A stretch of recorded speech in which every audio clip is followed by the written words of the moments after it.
Good morning, good afternoon, good evening, whichever the case may be for all of you listening out there across the crazy planet Earth. Welcome to Vestiges After Dark.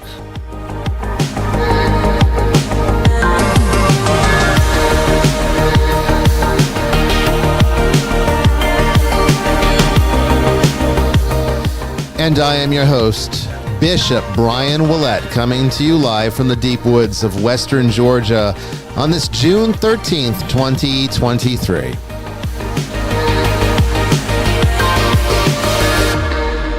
Tonight, this is the season finale for Season 7, and I've got a special episode for you. I am the guest, as well as the host, and I'm going to be sharing with you all of my personal insights and experiences with doing paranormal television. I'm going to tell you why I chose to do paranormal television in the first place. I'm also going to tell you why I sometimes don't do paranormal television. And then I'm going to finish up by telling you why I wish sometimes I never did. Don't go away. You don't want to miss it.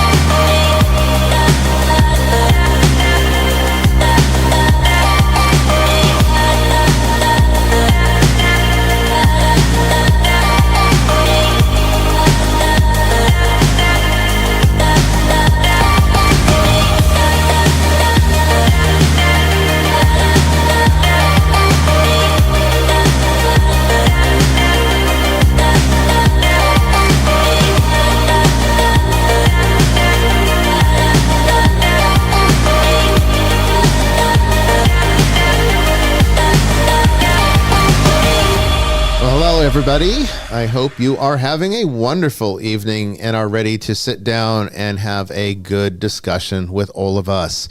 Brandon is having some kind of car trouble, so he should be here eventually, probably by the second hour. So what we're going to do is we'll go over questions from the ether. He sent me the questions, so we can at least get that started. When he comes in, he can either pick it up or he can just be here for the discussion part of tonight's show in segment 3. And joining us tonight is Father Chris. Hello, how you doing tonight, Father? Oh, hang on. Oh, sorry, go ahead. Oh. I'm pretty there he good. is. How are you? I'm doing great. And we've got a brand new liturgical libation tonight. while Jamie's sneezing up a storm over Sorry, here. I couldn't shut it off in time. But we've got the Highland Park 15-year-old. Is that correct? The Highland Park 15-year-old Viking heart. Let's go have it. Out of Orkney. Highland Park is one of my favorite drams. It's just smoky enough to please my palate, but it's... Sorry, I gave him a Jamie dram. Yeah. Well, it's okay. It was my grandfather's favorite, Highland Park. Highland Park. I never had one I didn't like. Although I will say the 12's a little harsh for me, but the 15 and the 18, the 21, is it? They're all wonderful. I confess I fell in love with the bottle, the Celtic knotwork, and it's a ceramic bottle, so something you can put meat in later or something. I love a good Highland Park. So this is what got me to pick it up. A wild harmony of toasted cinnamon shards, mellow peat smoke, warm vanilla sponge cake, I told you it has smoke. sun-kissed lemon zest, fresh pineapple, and heather-rich honey. That sounds absolutely fantastic. But you don't like peat smoke. Well, everything else sounded good.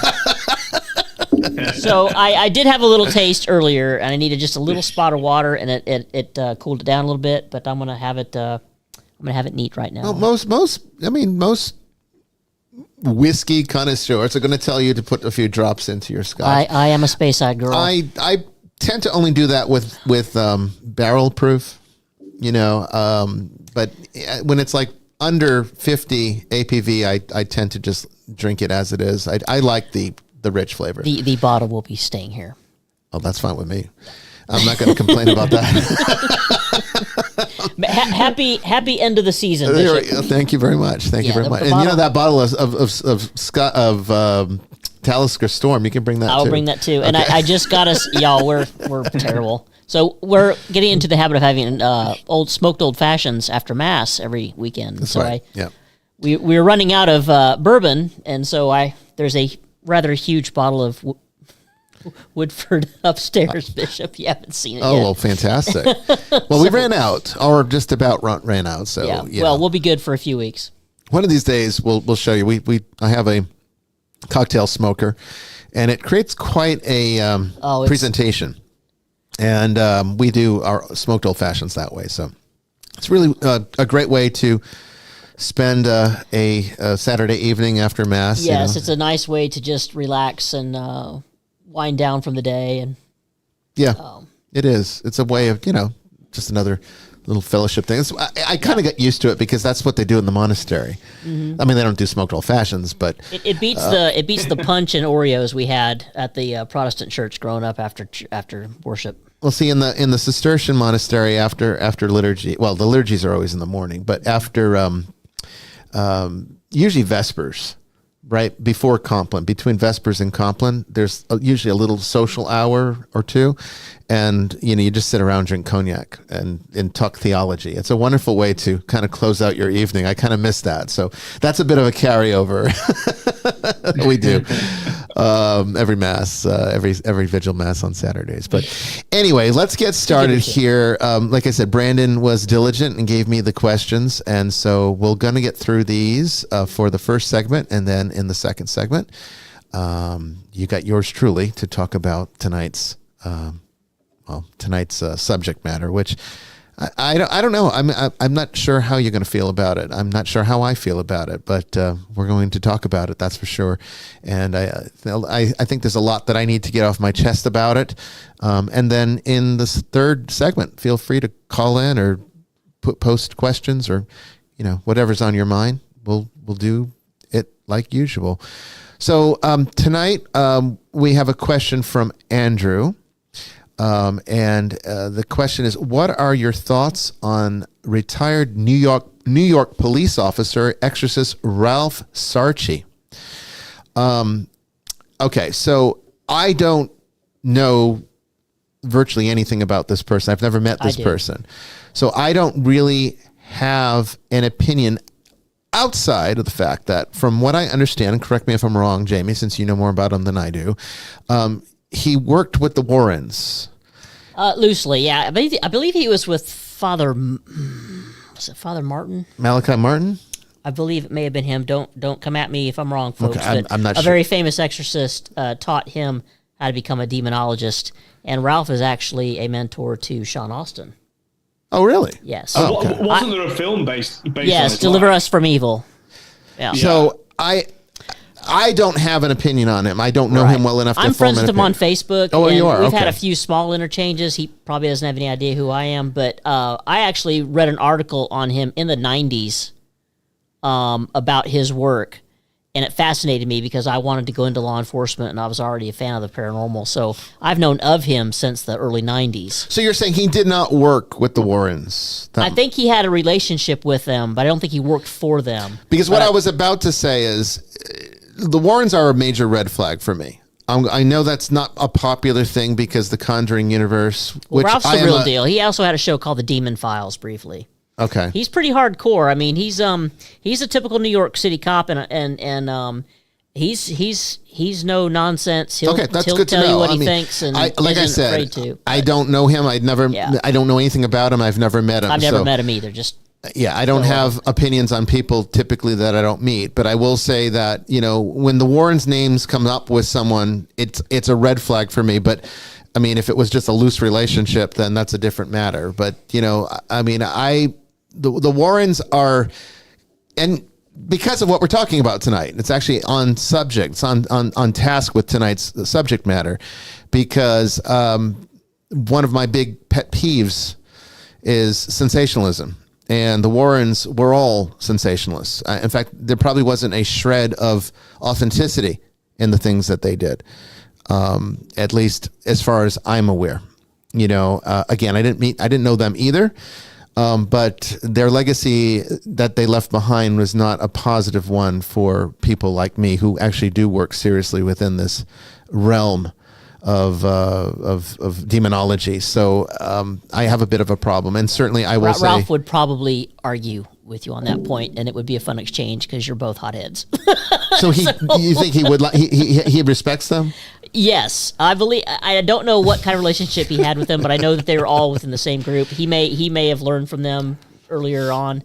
Like I said, I don't know Ralph personally. I'm friends with him on Facebook. We've had a few small exchanges. Jamie, it's a good job we're so chilled out, isn't it? Well, here's my problem. Okay, here's my problem. All right. First of all, it's well established that the Amityville Horror, okay, was made up. All right. It's well documented that never happened. Oh yeah, there were murders in the house. Oh yeah. But the story from the Lutzes was a complete total fabrication that they came up with their attorney. That's well documented. You can look that up for yourself. Okay. Annabelle. Okay, that's the next big one, right?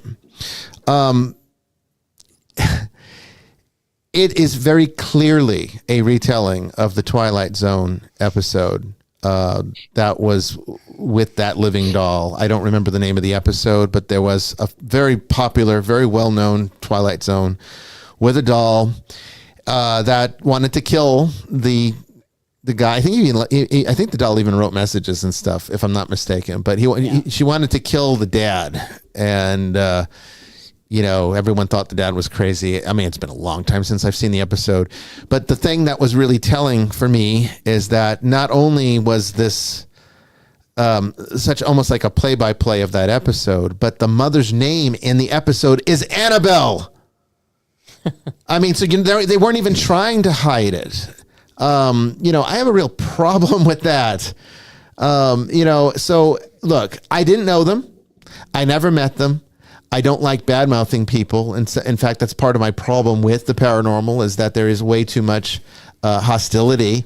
But what I don't appreciate is sensationalism and fabrication. Right. Okay. I really do have a problem with that. And I see that as a prolific problem in this industry, if you can call it that.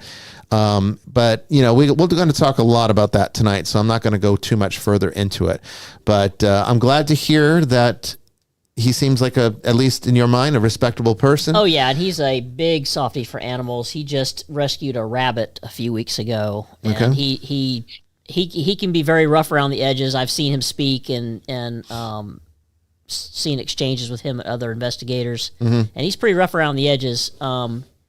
But when it comes to animals, he melts. Okay, well, So I'm not an animal, I but like the guy. I'd love to sit down and have a beer with him. Well, okay, we'll see. I guess maybe one day that will happen. But anyway, I'm not.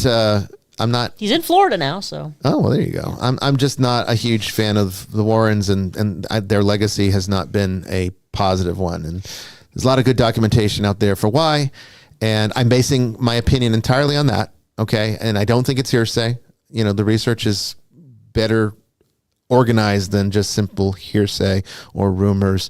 So I have a lot of problems with their work and what they did and how that came about. But anyway, I guess if we're going to be talking about, They're talking about Legion of Exorcists in the chat. the Legion of Exorcists. So maybe get to that later.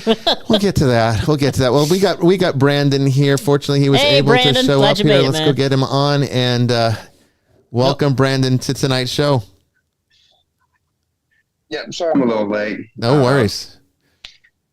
My chair broke and I fell, so we had to go get a new one, but the truck decided not to work, so we were left stranded. so in you the had a parking lot day. for Your about 2 chair hours. broke and you fell while you were in Not it? only did you break your butt, your truck broke down.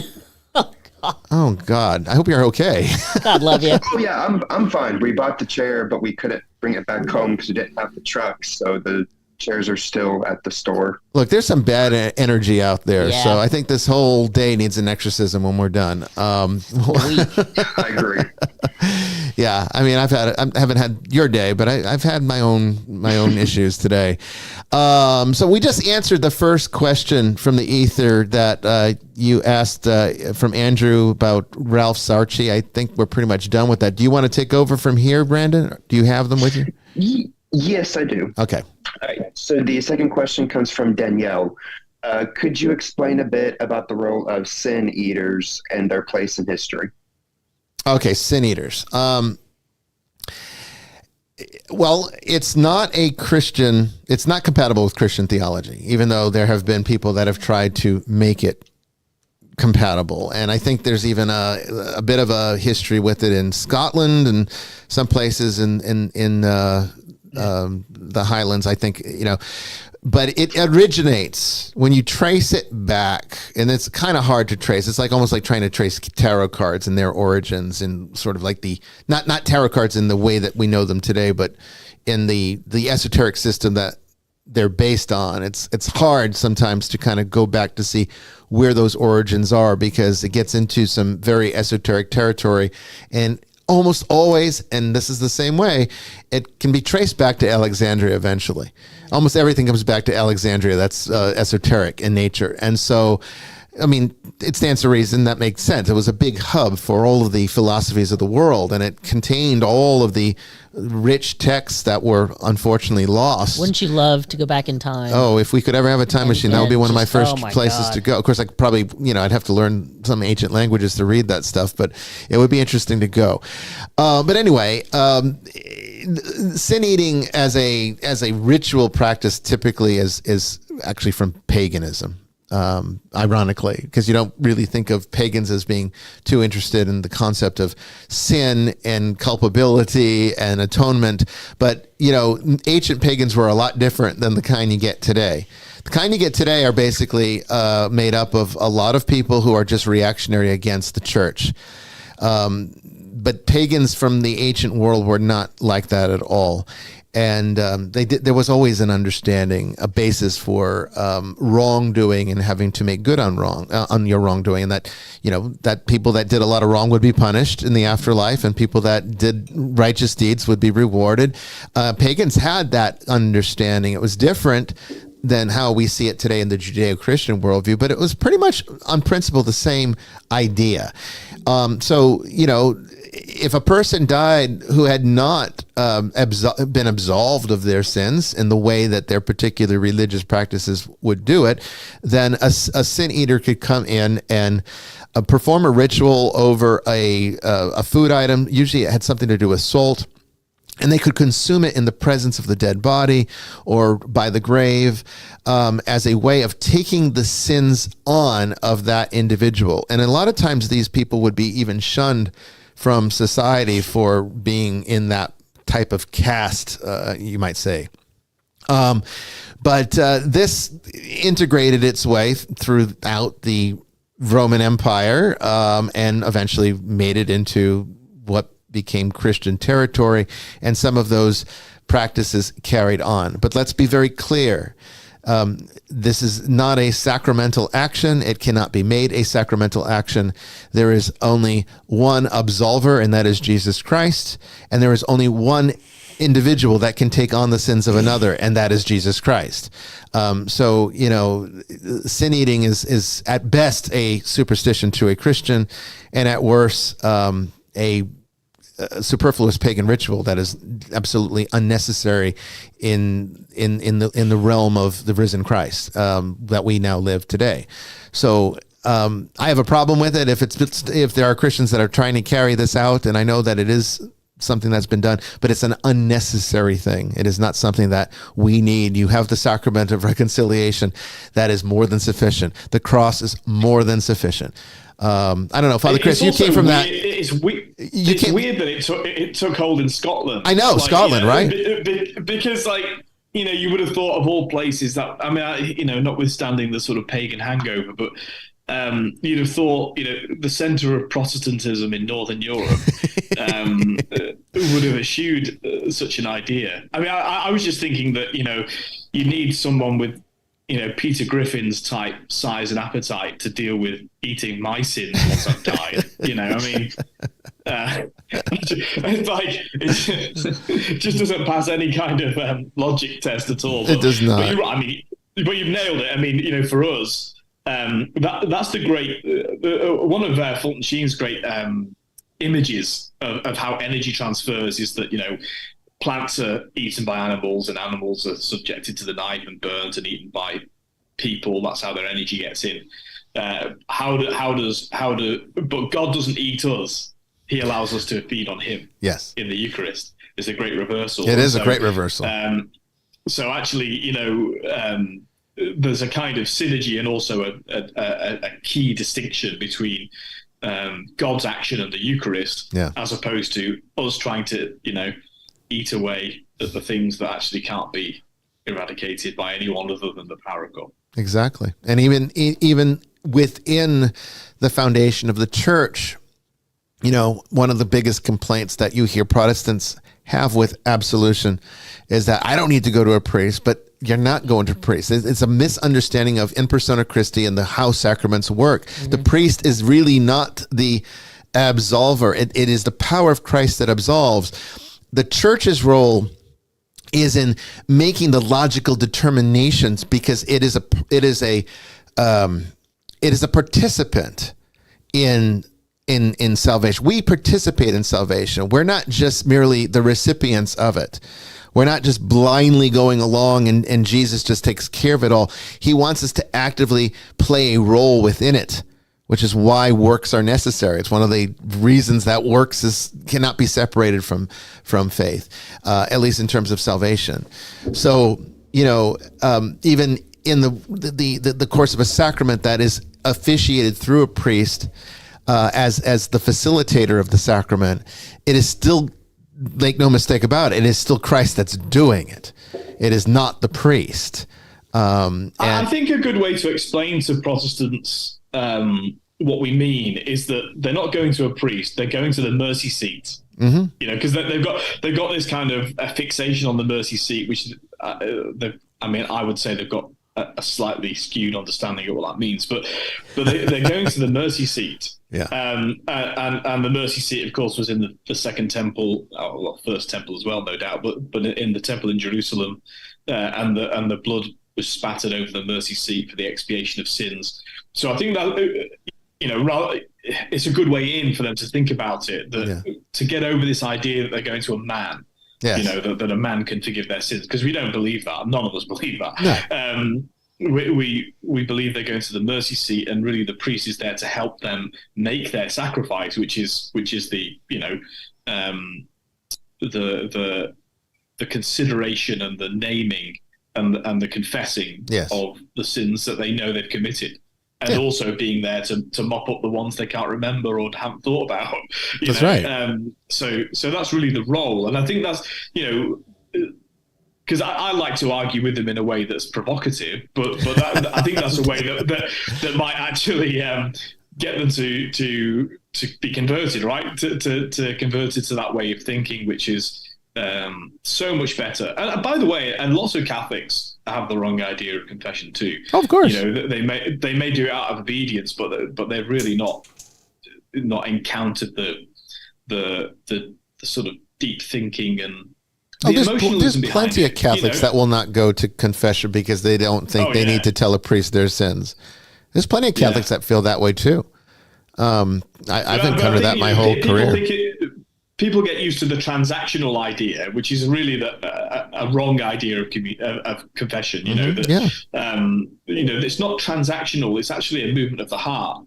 And I think people that earnestly and genuinely do regularly make their confessions, they're the people that they think they are sinners. Like they're not the self-righteous. They don't think transactionally about it. No. It's actually.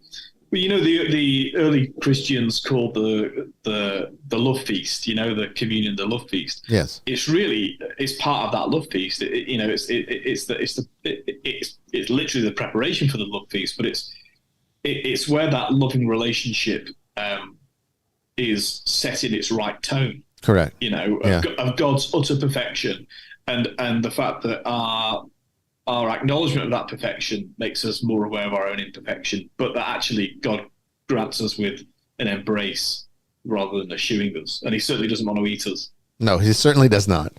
So I think that answers the question, Brandon. All right. And so for the third question, with the ongoing debate of nature versus nurture, can someone's astrological sign influence their behavior? Okay, so this is a fun I guess you could say, esoteric question. So yeah, let's talk about astrology, because that's another misunderstood, very misunderstood spiritual practice from outside, I guess you could say, the Christian world. Although there is definitely there is an element to it there as well, because a lot of astrology does come from Jewish mysticism. At least it was borrowed somewhat from that, but older than that. Probably, as we understand it, it's an amalgamation of probably ancient Arabic wisdom and also ancient Hindu wisdom. But one of, I think, the big misconceptions is that the planets is some kind of predestination. Like, you're born under this sign, and so therefore you are predestined to be this certain way because the stars make you this way, or the planets make you this way. So in astrology, you have the sun, the moon, Mercury, Venus, Mars, Jupiter, Saturn, Uranus, Neptune, and Pluto. So you have 10 planets. Sun and moon are considered planets in astrology. And all of them are in different signs, the 12 signs of the zodiac. So when you hear somebody say, oh, you're a Leo or you're a Cancer, what they're talking about is their sun sign. Okay. And that's typically as far as most people get with astrology, is that they look at their sun sign in the newspaper. That's a horoscope. It only deals with the sun sign, and it generalizes everything that's going on with that sun sign for everybody, which is why it's complete nonsense, because you could not possibly generalize that everybody who is under Cancer is going to be having this kind of week, because this is the configuration. It doesn't work like that, because there's all these other factors. So not only do you have the 10 planets, but each of those could be in 12 different signs, or there could be combinations thereof. And then you've got the 12 houses. And then you've got the aspects, which are the angles of these planets to each other. So if they're both almost lined up together in alignment, that's a conjunction. If they're in completely different positions, that's an opposition. And then if they're 90 degrees to each other, you have a square, and then there's trines, and these create different factors within the framework of a person's natal chart, which is what kind of creates the picture of what their personality is.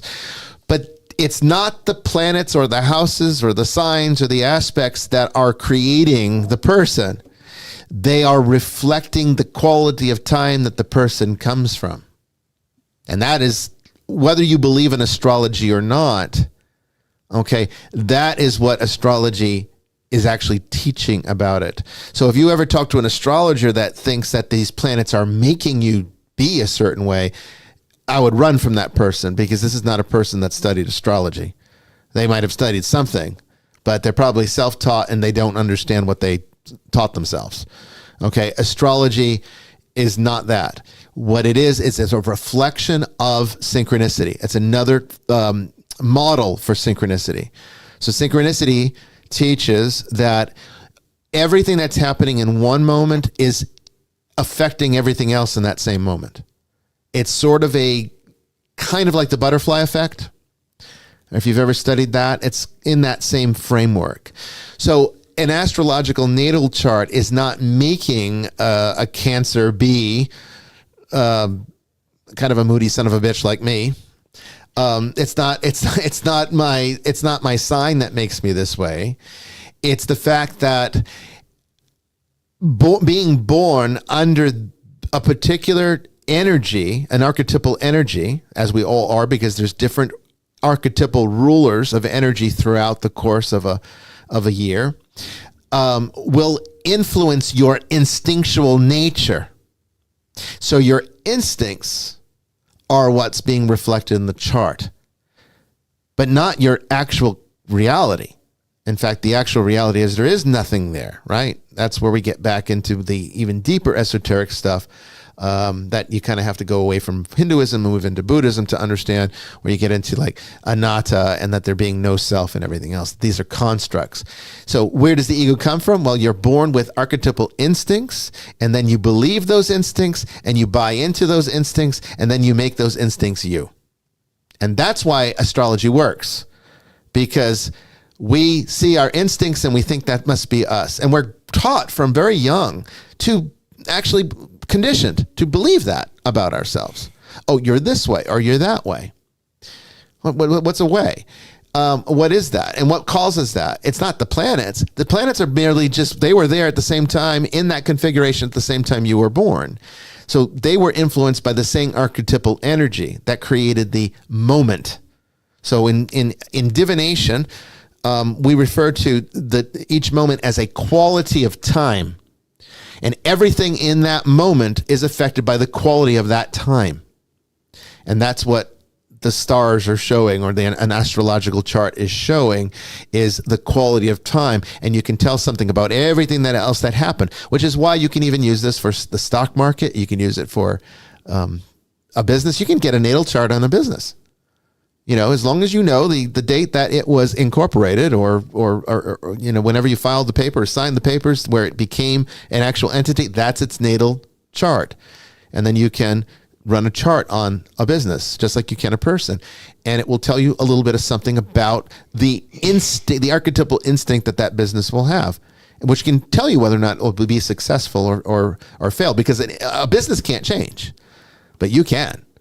You're not subject to be ruled by your instincts. You let yourself be ruled by your instincts, but we can transcend our instinct if we try. I mean, that's what the whole purpose of religion is. That's what training is for. That's what training is for. That's why religion's important. Well, I mean, also, I mean, if we're going to talk about influence, I mean, you can never, well, there may be very limited circumstances under which you could blame influences on you for your actions. Mm-hmm. You know, there are some under any English common law system, so I'm sure it's the same in America, Jamie, you'd know, that duress of circumstances can be a defense against committing certain crimes. Mm-hmm. You know, in other words, if someone holds a gun to your head and says, you know, you've got to rob that bank for me, then if you rob the bank, you're not guilty of robbing that bank. Right. But duress of circumstances can never be a defense to murder. Right. In other words, you know, you have to say, well, you're going to have to blow my brains out because I'm going to kill somebody. Mm-hmm. And so I think, you know, what's not acceptable is where people say, well, you know, and it doesn't matter what it is, whether it's astrology, whether it's the Enneagram, whether it's, you know, and all these things are kind of useful tools for helping us understand, you know, our own nature. But none of them can be an excuse for bad behavior. None of them can be an excuse for, for you know, the whole point of life is we're supposed to, you know, conquer our passions. We're supposed to submit ourselves to God's will, which means that you know, our instinctive reactions are things we have to master.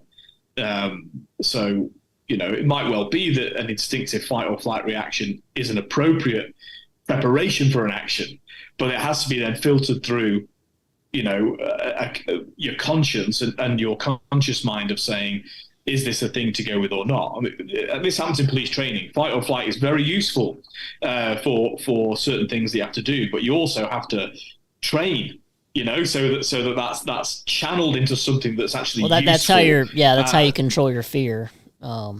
Yeah, and also controls, you know, how you restrain somebody. Right. You know, the most dangerous policeman is one who is scared and not very skilled.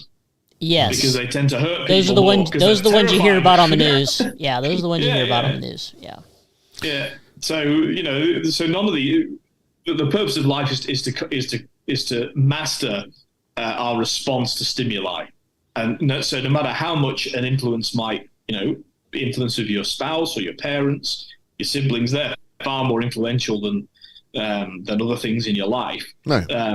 And we all know the great stories of people who come from terrible families, whose influence on them all their life was really rotten, and yet they've conquered that and become wonderful people who've been of benefit to the human race. So, you know, I think Anyone that, like you said it straight away. You said, you're not predestined to be this way. You're not predestined. No, and it isn't. Influences. It's just the influence is what you have to work. So think of it as the energy you have to work with. So a natal chart shows you this is the energy that you currently, all things being equal, making no modifications, this is what you have to work with. So yes, there are some natal charts that are very difficult and challenging. There are some that are naturally favorable because things align the right way. And certainly the person that has the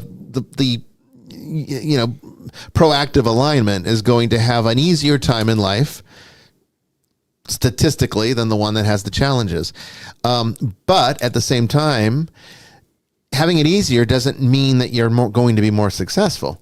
In fact, the more challenges that you face and overcome, the more successful you tend to be.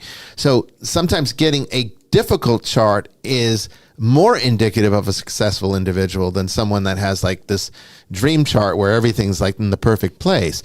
And then what is the perfect place? I mean, you have to ask yourself that. It's like you can't say that, Sun in Aquarius is this or Sun in Cancer is that.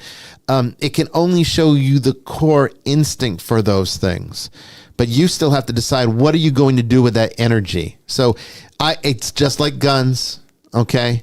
I will never, ever understand the politics of blaming guns for mass shootings. It will always be the mind of the killer that caused the shooting. The gun does not get up and walk around and shoot people. Okay.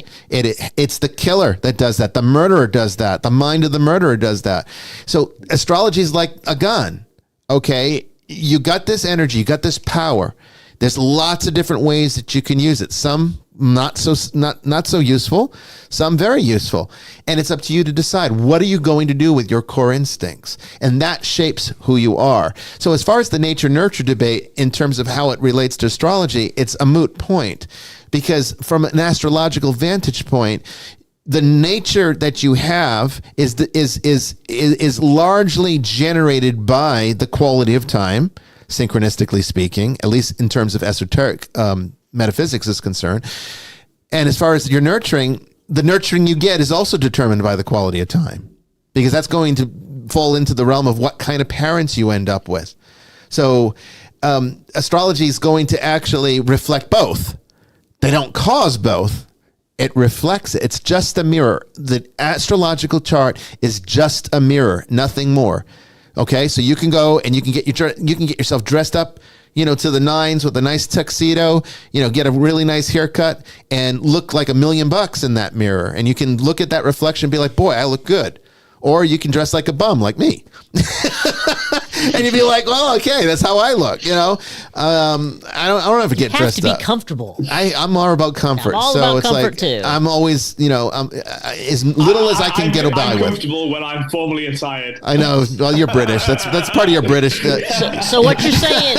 So all these people who complain and whine that, I'm having a horrible month. Mercury's in retrograde. So what is that about? Well, you're talking about transits. Okay. So transits. I don't know anything about astrology. Well, see, because you got your natal chart, which is the alignment of the planets at the time that you were born, right down to the actual minute, right, that you were born. And so whatever the planets were doing, whatever their positions were in the sky, including underneath the earth, because a chart is basically a circle with a line through the middle. This line is your rising sign, and well, actually, it's, if you're looking at the sign that the line that goes from the center to the left of the circle is the rising sign. Okay, and that actually tells you about the direction that you're evolving towards spiritually. But that line is the horizon, and the dome above it in the half circle is the sky above you. So if you have like Venus in the seventh house, and the seventh house is like right there, well, it's going to be different because for me, it would be right there. Then if I looked in the sky at the time that I was born and looked and saw Venus would be in that general location.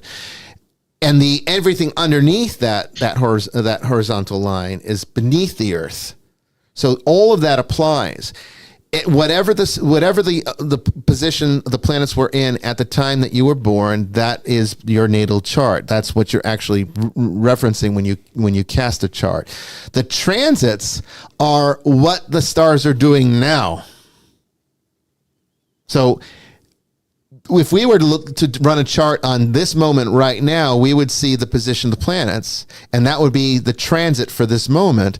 However, anybody being born right now, that's their natal chart.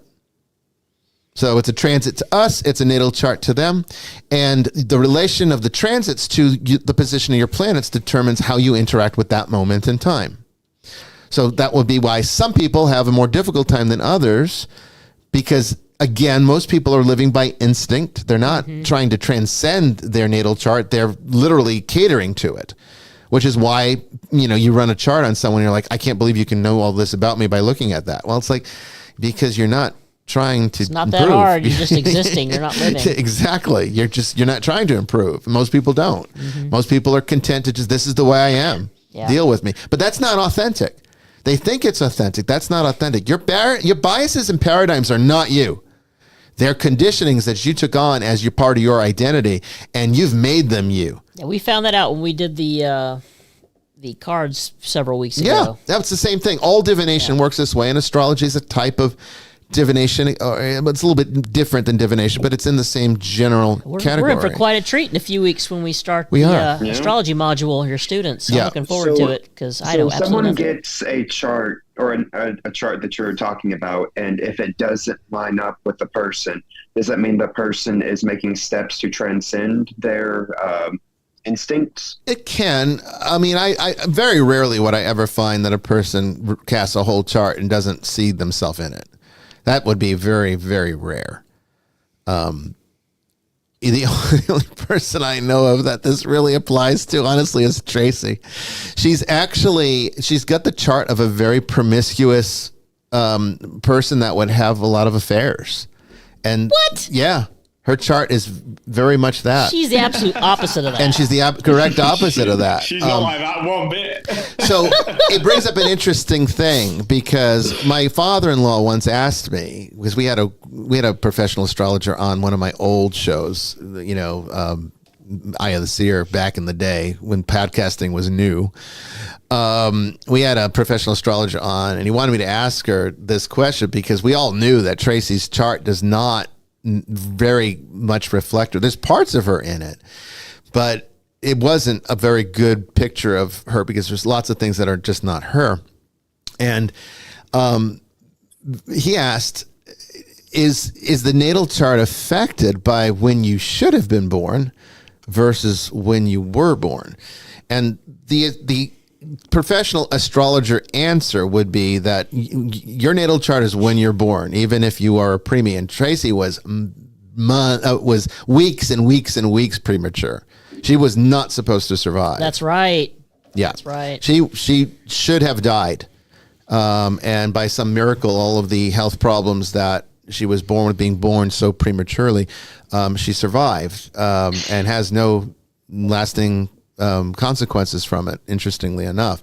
But it always made me wonder if, because she was born so outside of when she was supposed to be, that we've never really tried to run the chart on what she would have been like if she had been born on time, and maybe then we would see more of the real her in that. I don't know, but the astrologers would say it doesn't matter if you're preemie or not. It's when you're born. But that was an anomaly with her that might have affected her chart. But back to your question, Brandon, generally, yes, it could mean that they're doing work on it. But I would say it'd be very, very rare to find run a full chart on someone and they're like, that's not me at all. I've never seen it. Even Tracy's chart, she's got these little anomalous things in there that are not her. And maybe they're suppressions. I mean, maybe they're things that her moral fortitude has overcome. So maybe she does actually have an instinct to be promiscuous. It's not a consideration because spiritually, morally, she's far evolved beyond the need to even consider those kinds of instincts. I'll tell you what, Bishop. Her and I will have a girls' night, and I'll get her drunk, and we'll see what's going on. I'll do that. I'll do that for you. Take one for the team. Take one for the team. We'll find out what's going on in there. So I would say, Brandon, it would be very, very unlikely that a person would not see something of themselves in a full natal chart. But yes, I would say that a person that has done a tremendous amount of spiritual work on themselves would start to look a lot less like their natal charts as they continue to progress in the spiritual life. That's the goal. The goal is, I teach astrology not to be like, hey, look I can tell you all about yourself. Right. And everyone loves learning about their egos, and astrological charts just like basically a picture of their ego. So people love that. They eat it up. I could make probably millions of dollars if that's all I did with my time. But the fact is, I only teach it because I like to show people this is where you're at in your broken, fallen state. Now, what are you going to do about it? And the astrological chart shows them all their deficits and shows them their weaknesses and where they need to work. And that's how I teach astrology, as a tool to give them, the knowledge they need to show where all their weak points are, where their strengths are too, because you can use the strengths to build on the weaknesses. And there's very rarely a chart that's all one way. I mean, I've got a Grand Cross in my chart. That's a terrible configuration. But it makes sense because look what I do for a living. I mean, it's a very contradictory life being a bishop, a dad, a business owner. I live a very contradictory life. There's nothing about my existence that is typical. There's nothing about anything I do from day to day that is typical. So a Grand Cross makes sense. And you can see that's how those instincts affect me. But I didn't let them break me. I mean, I did for a while. I mean, I've been broken many times, but I build myself back up because I know how to do it. I understand the spiritual life, and I understand how to use grace, and I cultivate grace, and I work on it. And it's a daily struggle as well as a daily benefit, but as long as astrology is used in the spirit of that formula, it's very helpful. There's nothing sinful about it. It just, do not fall into the trap of thinking it's predestination. It's just not. It does not determine anything. It just shows you the energy. What are you going to do with it? That's your choice. Just same with tarot cards. We can do fortune telling. I mean, we might even do a tarot show. I got some feedback. People said they wanted that from that show we did with the archetype cards. I mean, I can do a tarot show. We can do readings for people. I don't have any problem doing that. I'm a very good reader. But you'll also going to understand that what I give you, what I share with you, is just the tools to know what are you going to do about this situation. I'm not going to give you I'm not going to say, oh, well, your husband's cheating on you, or you need to get another job. No, I'm going to show you, this is the energy that is. It's probably going to show, yeah, your relationship sucks right now. How are you going to fix it? What choices are you going to make to fix this relationship? Because right now it's in the sewer. And you need to do something about that. Yeah, I think a lot of people, when they get those charts wrote, they want an excuse for their current behavior, so they don't have to. They want validation. Rise above People it. want validation for everything. Victimology. Because what it is, it's another type of scapegoat. It's the way we do politics, so we do religion the same way. We like scapegoats. That is, and I know we've mentioned it before on the show, but that is why I prefer Enneagram type stuff, because the point of the Enneagram is, yes, you have this tendency to a number on the Enneagram. Yeah. But the idea is that we're all supposed to be aiming for the perfect 10. The numbers are 1 to 9. And so, so it's almost like, okay, so you don't really want to be a typical 8. You want to be moving towards something beyond that stereotype, that type. And so, and I think that's really what you're saying about all of these things. Mm-hmm. But, like I said, because the Enneagram directly says that, we're aiming for something beyond that. In other words, you're not to be your number. The danger in the occult can be reduced down to one very simple principle. Okay, this is the danger of the occult. This is the ultimate. The church doesn't even know why it teaches against the occult. It just does. Okay, because of the risks, the dangers. But let me tell you what the danger is. Okay, this is why the church teaches against, even though it doesn't even know. If you ask the priest, why do you teach against the using the, they're not going to be able to give you an answer. They'll give you something like, well, because it's power seekings of the devil or something. It's the devil. It's not. Okay. What it is, well, it is kind of power seeking, but it's actually the inversion of it. It is giving your power away to something else. It's the same thing that causes demonic attachment. Right. Giving the devil your power instead of retaining it for yourself and using it for good. Okay, so the problem with astrology and tarot cards and magic and witchcraft is that what it does is it puts your power, your God-given grace, and you're deflecting it away into all these other things. So you're basically creating idols for yourself. They're not true idols because you're not like worshiping the tarot cards. You're not worshiping the natal chart, but you kind of are when you have given it so much power that now you think you can't act. So you're giving away your freedom, which is satanic. Remember. Well, and also that you're giving your time and energy to that, to the neglect of something more God has laid out before you. Exactly. Yeah. So if you're interested in these things, then use them in the right way. You know, that's my argument. So it's like I say, look, we can use them as wonderful psychological tools for building awareness. I'm all about that. I'm all about building awareness, but I am not about giving your power away. I mean, I've said it before. Okay. God considers your freedom more precious than even holiness itself. Okay. And that's proven. That's scripturally proven. But where's that in the Bible? Well, Adam and Eve. Okay. They would have never been allowed to fall if their holiness was more important than their freedom. But the fact that they were allowed to fall, they were allowed to choose to go against God, will proves that their freedom was even more important than their holiness. Redemption came later.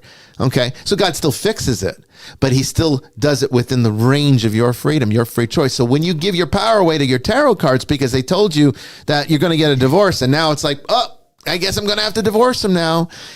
You've just given your power away. Yeah. If you're going to do anything in the occult, you need to be spiritually mature and mature, period. Yeah. And have a good base to start from, because you can get corrupted so easily. I've seen it happen with people from other faiths and some of my witch friends and stuff. They learn to rely on the divination so heavily that they forget who they are. I will probably run a tarot spread, a serious tarot spread. I'll probably cast the tarot cards maybe once every year and a half. That's about what I do with my animal cards. You know, I have the Native American cards, and maybe once a year. It has to be something just to see where things are at. It has to be something that is so important that I definitely want to see the energy present in every possible location, but I never ask what's going to happen. What I do is I say, what is going to happen if I do this? I've got choice A, B, and C. Show me the energy for each of those choices. And then I am able to gather a better understanding of what I'm dealing with. And then I'm also warned as to where the pitfalls might be. But I almost never need them, because a part of it is once you develop a relationship with the archetypes, you kind of almost have a tarot reading going on in your head all the time anyway. So you kind of you can feel the archetypes present in the situation without needing the deck. The deck is just a way of kind of making it more tangible. So a good reader doesn't even need the cards. And, you know, if you do it in the right spirit and you have a good relationship with them, you will get to that point. And that's what I teach. You know, I don't teach tarot cards. I don't teach fortune telling. What I teach is self-awareness and understanding of the language of the universe that is basically the language of God. And these archetypes are just, alphabet. That's all it is. It's just letters in the alphabet of God's language. And you put them together to form words and sentences that help to communicate the divine message that we're usually too blind to hear. But when you turn it into a predetermined kind of situation, well, then you're missing the entire point. All right. We're at the top of the hour here. We're going to take our break. When we come back, I spill the beans. Don't go away.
Welcome back, everyone, to Vestiges After Dark. We're getting ready here to now get into tonight's topic. I'm going to express with you my experiences in the realm of paranormal. They have not been stellar experiences, let me tell you. Okay. But I'm going to be honest. I'm going to be open. I'm not going to be disparaging, but I'm not going to beat around the bush either. So I think you're going to find it interesting. To be honest, I know I will. Don't go away.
All right, let's get into tonight's topic here. I know that's what you've all been waiting for, and I don't think it's going to disappoint because, well, I mean, I don't want this to turn into a rant. It could very easily turn into a rant. I can tell you, oh boy, it hasn't been a positive experience, and I'm going to give you the whole breakdown so that you really understand from beginning to end really what happened. Okay, so let's talk about it. But I think to start off, we need to, or you need to, I should say, understand some preliminary stuff. So back before any of you even knew I existed, the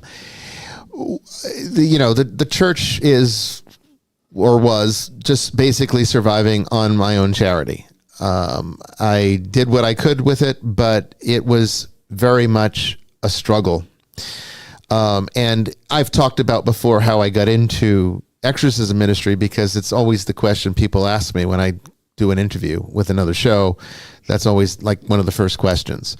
So chances are, if you've been following me for a long time, you already know the answer to that one, which was, I was running the Nicolaitan church, doing the teaching ministry. And then somebody came to us for help, and the word got out because we were able to help them when no one else could, and then it just sort of exponentially blossomed from there.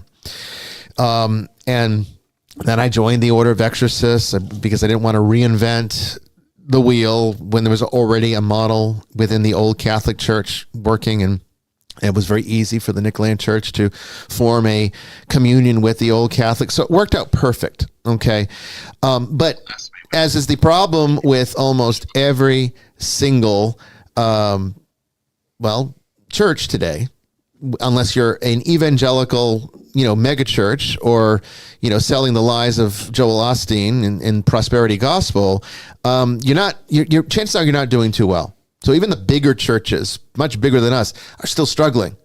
Then you get the Mormons with their $500 million, investment trust. But, there's always a few anomalies out there. But the fact of the matter is most churches, unless you're selling lies, do not do well. This church made a commitment very early on in its existence to never sell lies. I wouldn't permit it. As long as I am the patriarch and presiding bishop of this church, that will never happen, even at its financial detriment. But money is always a struggle. Yep. And as we were, as demand for our services were growing, money was getting, the financial was going down. Because the one thing that you will find with this work is that the people that we are servicing are usually in such crisis that they're not usually able to contribute anything at all. Occasionally you'll come across a well-off family, but you're lucky if even the well-off families give you $50. And, this is a ministry to do correctly probably needs minimally $300,000 a year coming in to do correctly. And that's at the minimum level. All right. We're not even coming close to that. All right. We're not even coming close to that figure. So, and back then it was even worse than it is today because we weren't known. We were only known for people that were struggling, didn't know who to turn to, and then they heard something online. Why don't you talk to this bishop? Why don't you talk to him? He seems to help people. And that's how it got out. But unless you were looking for help because you felt you had some kind of demonic issue, you probably didn't even know I existed. But then one day something strange happened. We got a producer calling the Order of Exorcists because they wanted to do some haunted location that had what the owner believed to be demonic activity, and they wanted an exorcist there for the show. And they approached the Order, and the Order approached me. And I was very reluctant, very skeptical of this. And then there were a few things that I was willing to talk to them and see what was going on and try to find out more information because I don't ever just say no. I don't burn bridges just for the sake of burning bridges. I just wanted to know more, but I was very reluctant to do it because it's I'm not turning this work into a spectacle. I don't want it I don't want people to get the wrong idea about it. And so I was very reluctant. And so that this producer, we had conversation, and then I don't even remember what it was. I don't remember what the issue was, but he said something, and I remember the thought that entered into my head, fuck this guy. I'm done. I'm out. That was literally the thought that went through my head. I don't even remember what it was, but it was something that kind of pissed me off, and I'm like, I'm not doing this shit. This is bullshit. And so I said, no, you have to find someone else. Sorry. Good luck with that too, because there's not a whole lot of people like me out there. But anyway, and then a few weeks went by, and I started thinking about this. I said, but what if this could be done in the correct way, in an ethical way, in a very instructive way? What if we could capitalize on the obvious popularity of paranormal reality television, which is now its own genre, and to the point that the wonderful Travel Channel, where you used to be able to tune into and see new places and what hotels to go stay at and all the wonderful casinos that you could go to, they had Vegas Week every year, is now basically just a paranormal reality channel. Why they didn't change the name, I still don't know. I don't know. I mean, I was watching Anthony Bourdain and Andrew Zimmerman, eating pig intestines or something on some of the travel cooking I think shows. they had to move to the Food Network, didn't they? I don't know. And now people are reading them. So Right. There you go. So the pig intestines. Actually, I kind of, there's something to be said for tripe and stomach. The intestines aren't terrible bad. Anyway, so here, sausage. You eat sausage, don't you? Natural casing is pig intestine. Yes. I hate to break it to you. It's glorious. I love offal. I'm all about it. Oh yeah, I'm telling you. Look, you'll not make me squeamish. there's nothing like that old country food. Anyway, so I went to I just started to say, let me write a treatment. And the next producer that reaches out, if it ever happens again, I'll be prepared to have a better conversation this time because I'll be prepared for it. So I started working on it, and it was during that week that I started working on this, something really strange happened. I got called by Rolling Stone magazine. They wanted to interview me for an article they were doing on exorcism. And I thought, well, I've never been one to turn down a media source. If there's a legitimate media source that wants to talk about the work, that I don't have a problem with, right? And I was thinking to myself, you don't really have a problem with this, Bryan, do you? And I said to myself, no, I don't. Let's do this. This could be an interesting thing. More people need to know about this because as a teaching church, as our primary outreach teaching, I thought, well, we're not doing a very good job of teaching about spiritual illness if nobody knows we're even doing it because we don't have a platform to speak from. We're hidden in the shadows, this little tiny obscure church being operated by me out of my pocket, because that's where we were back then. And so at this point, I agreed to the interview. The article was written, and then it was published in Rolling Stone magazine. And then I didn't even finish the treatment when shortly after that, I was getting called from Ghost Adventures. So I suspect the article in Rolling Stone is how they found me, although it could be coincidence. I just feel like that was more than a coincidence that all of a sudden I'm getting contacted by this big show. Wasn't it Dave? Did It was Schrader Dave Schrader contact you? that contacted me. Yeah, it was. So everybody knows Dave from Holzer Files. And so Dave said that the Ghost Adventures were having because he was acting like a fixer for them for different things. I think at that time, I don't know if he might still do it. I don't know. But he reached out and wanted to know if I would be willing, and I said, well, yes, I'm actually willing, because I said to myself, if I ever have the opportunity to do this again, I'm going to come in prepared. And within, I think the next day, Zach called me and told me about the case, and that became Exorcism in Erie, right? Which was my first appearance on that show, which was the first of 8 or 9 or something. I don't know how many we've done. I think it was something 8. Something like that. Yeah. So, then that's when it started to blossom. And that's when I started to see, how the paranormal reality television industry works. Of course, I was seeing it through the lens of just one show, and I was seeing it through the lens of if I dare say, a pretty damn good show, comparatively to the other ones that are out there. All right. You might not like paranormal television, but I always felt that Ghost Adventures was the most interesting. It was the only one I ever watched, which was ironic to me that I ended up on the one show that I did watch. I never watched paranormal television.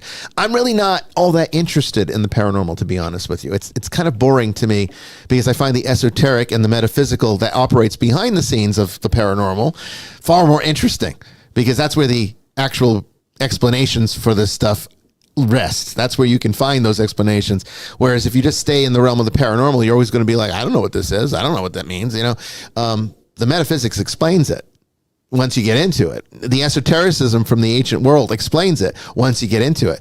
Ghosts were no mystery to the ancients. They're a mystery to us because we've become so materialized, and we've moved away from the spiritual world. But that's another story for another show, I think. But anyway, my experience with Ghost Adventures was a positive one. I felt the GAC treated me very well. The office staff, the production team treated me very well. Even Travel Channel at that time, the executives, the few people that I had interactions with, which was very limited, all was very positive. Okay, so I have nothing really bad to say about any of that. And that's why to this day, even though I'm very down on the paranormal television world, I would still be agreeable to doing Ghost Adventures, because they've always treated me with, more respect than I've gotten in other places. Let's just say that. And I felt like we've done some good. Maybe not all the good I would have liked to have done, but I think we've done some good. And if not for the families on the show, for a lot of the audience, because a lot of people saw those appearances, and you wouldn't believe how much mail I got over those years, and still do, where people said, I saw you on Ghost Adventures and it brought me back to the church. Right. And I thought, well, hey, that was worth it. Yeah. If it was just one person that said that would be worth it. But I got countless people telling me this. Because there was something about that appearance and seeing, that work that they were awestruck by. And, I take it for granted because it's my everyday life, but they saw this for the first time and it really affected them, to the point that the church started to grow from there, because then I had a presence, and, Zach retweeted me a few times on Twitter when I was still on Twitter. And then, the next thing I know, I've got like 20, something thousand followers on Twitter. And so the church started to grow remotely because people saw the work that I was doing. And then they were a little bit, I think, disillusioned by the fact that here I am on this big show with all this network attention. And yet I still have this starving ministry, that they saw that as a incongruence, that why doesn't the network help this ministry? And the fact of the matter is, the network doesn't give a shit about this ministry. All right, the network only cares about entertaining you, because there is no paranormal industry. There is only the entertainment industry. Okay, and the paranormal genre is one of the, in the same way that there's the horror genre for Hollywood movies. There's even a subgenre of horror for exorcism films now. Like every now and then they have to put out an exorcism film. You know, the exorcism, Emily Rose. Obviously, The Exorcist was the one that started it off. There was just one recently with the Vatican's Exorcist or something. Haven't seen it yet. There's Father Anthony Hopkins, the Anthony Hopkins one that was really good. The Right. Oh, that was good. That was a good one. Oh, that was good. Of course, anything Anthony Hopkins does is amazing. Right. So the guy could be knitting I know. in his slippers, and I'll watch him. I mean, he's Just talk, Anthony. Just talk. I'm sorry, Sir Anthony. Sir Anthony Hopkins, one of the best actors of all time. Of course, Yes, you know, outstanding. Hannibal is his stellar role, but he was great in all. I mean, Legends of the Fall, he was great in that. You know, man. But anyway, you know, so I you know, it's an entertainment industry, and as you have probably figured out, the entertainment industry is run by bleeding liberals, and a lot of them hate the church, see the church as the source of every ill in the world today, or at least religion. All of them. A lot, yeah. And so if you think that just because I'm on a popular show and connected to very wealthy people that are, you know, in an industry that makes a lot of money, if you think that that's somehow going to be like, hey, this bishop's doing some great work for people, let's help him out. No fucking way. We didn't get one donation from anything from that department. Never once. Okay. You know, you get a talent fee every now and then for certain shows. Not every show, but certain shows, if they like you, particularly if they want you to come back, you might get a talent fee, which of course I usually just reinvested into the ministry, you know, because the ministry was always never making money. So, you know, it just goes back to keeping me working, you know, keeping the church alive any way that I can. But could travel have made a difference in this? Yeah, of course they could have. They could have changed. $3 million would have changed this church. I mean, what's $3 million to Discovery Network? Nothing. That's like $3. Okay, but they're not going to do that shit. So the incongruence between that it definitely created, I think, a certain perspective that created challenges. So I think that answers the question as to why I initially did paranormal television, why I sometimes still do, because I still think I can do some good. And furthermore, the reason I even pursued doing my own show was because I'm looking at it from two standpoints. What's my goal here? My goal is to teach more about exorcism by destigmatizing it so that people get help, just Right. like how rape victims never used to go and report rape because they didn't want to be stigmatized for it. But that's not good. That doesn't heal anybody. So the best thing is to acknowledge that here's a safe place you can come to get some help for something that a lot of people are not going to believe you about. Also like rape. So I see demonic possession and rape to be very similar approaches, you know, the way society looks at these things. And it affects people in very much the same way in terms of trauma. So I wanted to destigmatize it. So that means teach about it. I want to teach people that it's a real thing, and that there's real help, and you can come to this ministry and get it, you know. And then I saw, and it could also help the financial aspect of it, because here's this church that makes no money. You know, people don't understand or believe in tithing anymore.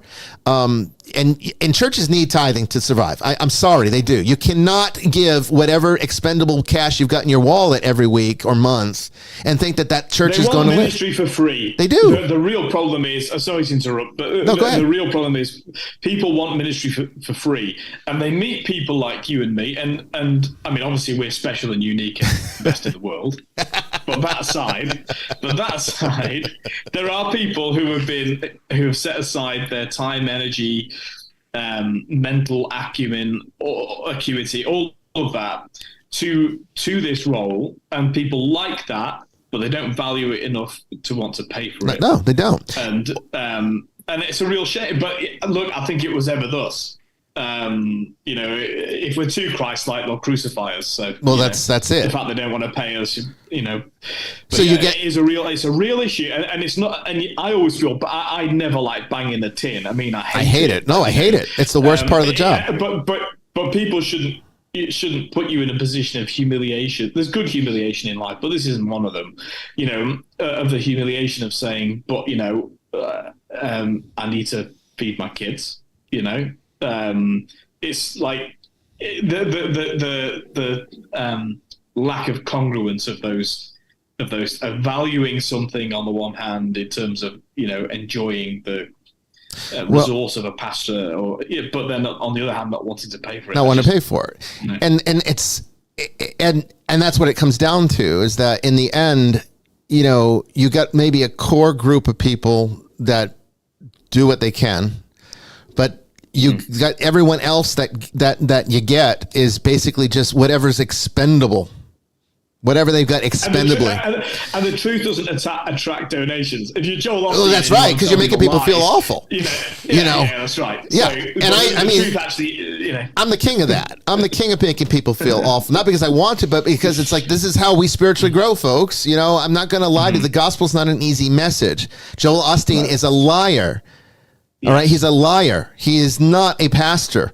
Okay, and I would tell him to his face. The good old prosperity gospel. I mean, that is not Christianity. Which face? Yeah, which face? Yeah, the one on his ass, I think. Joel, have your people email us at office@nicolaian.org. Yeah, and then I'll kick their ass too. Okay, so I saw this as the solution. Okay. We're not going to ever get the donations we need. No one's ever going to. We're not going to have the numbers we need to support this. So a show, could be not only on the production dime, getting us to places in the country that we ordinarily wouldn't be able to take cases because the church would have to pay for it, we'd have to pay for it, or the client who can't afford it would have to pay for it. Now the show can pay for it, and then we'd also maybe get salary so that we're getting paid to do the work indirectly, and the church doesn't need to make as many donations. So we saw it as a win-win-win-win. So that's the reason I did this in the first place, because I thought opportunity to teach, opportunity to destigmatize, opportunity to fund in this unconventional way, because we knew donations were never going to cut it, and they haven't, and they still don't. I remember you kind of struggled with this. I just joined you all 6 months prior to all that? Yeah, it was like we were just getting into it. We actually sat after Mass one night, all of us, and we were a bigger group then. Yeah, we were. And talked about the pros and cons of it. I mean, it wasn't an easy decision for the bishop to make. It was not, because I really did not want to have happen what is the next part of the question, which is why I sometimes don't do paranormal television. And that's the second part here. What is that about? Well, this is the problem. Very quickly, I became somewhere between a spectacle, basically like a clown, and a celebrity. So there were people that really were fascinated and liked me and elevated me to almost like this instant celebrity status. Not because I'm so great or because the work I did was so great or they were so awestruck, but because they thought, this is a man who knows Zach. And now if I can get to know him, then I'm just 1 degree of separation away from him, from Zach. And then you had people that hate Zach Bagans. And I'm sure you've come across those, online. And now I get lumped into the hate because He's that guy that's friends with Zach Bagans. Well, first of all, let me make it very clear. Zach and I are not friends. Okay, we're not friends. We're very respectful colleagues. There is not a shred of friendship there. Okay, I don't call him up. I don't say, hey, how's it going? You know, if there's something that I need to communicate to him for business, that's when I reach him, which is rare. Okay, but I don't reach out to him. Okay, we're not friends. We don't get together when I'm in Vegas. We don't get together to eat. So I get the good and the bad of that, because I get lumped into the haters of him, and then the people who love him, they only like me because of him. But in the interim, the church is being completely ignored, and the work that the ministry does is being completely trivialized down to entertainment. And it's not entertainment. And it's so more pervasive than that, because I can give you another example that's completely unrelated, but it pisses me off the same way. Back when we were doing Mass, okay, we don't have a cantor because we don't have the money to hire one. Okay, the church doesn't have the money to hire a cantor. So we have no music director, no music program. So the easiest thing to do to teach a bunch of fledgling Catholics or fallen away Catholics, which is all this church ever attracted, was to just, come up with a very basic musical program that, like the Orthodox churches do, kind of keep it the same.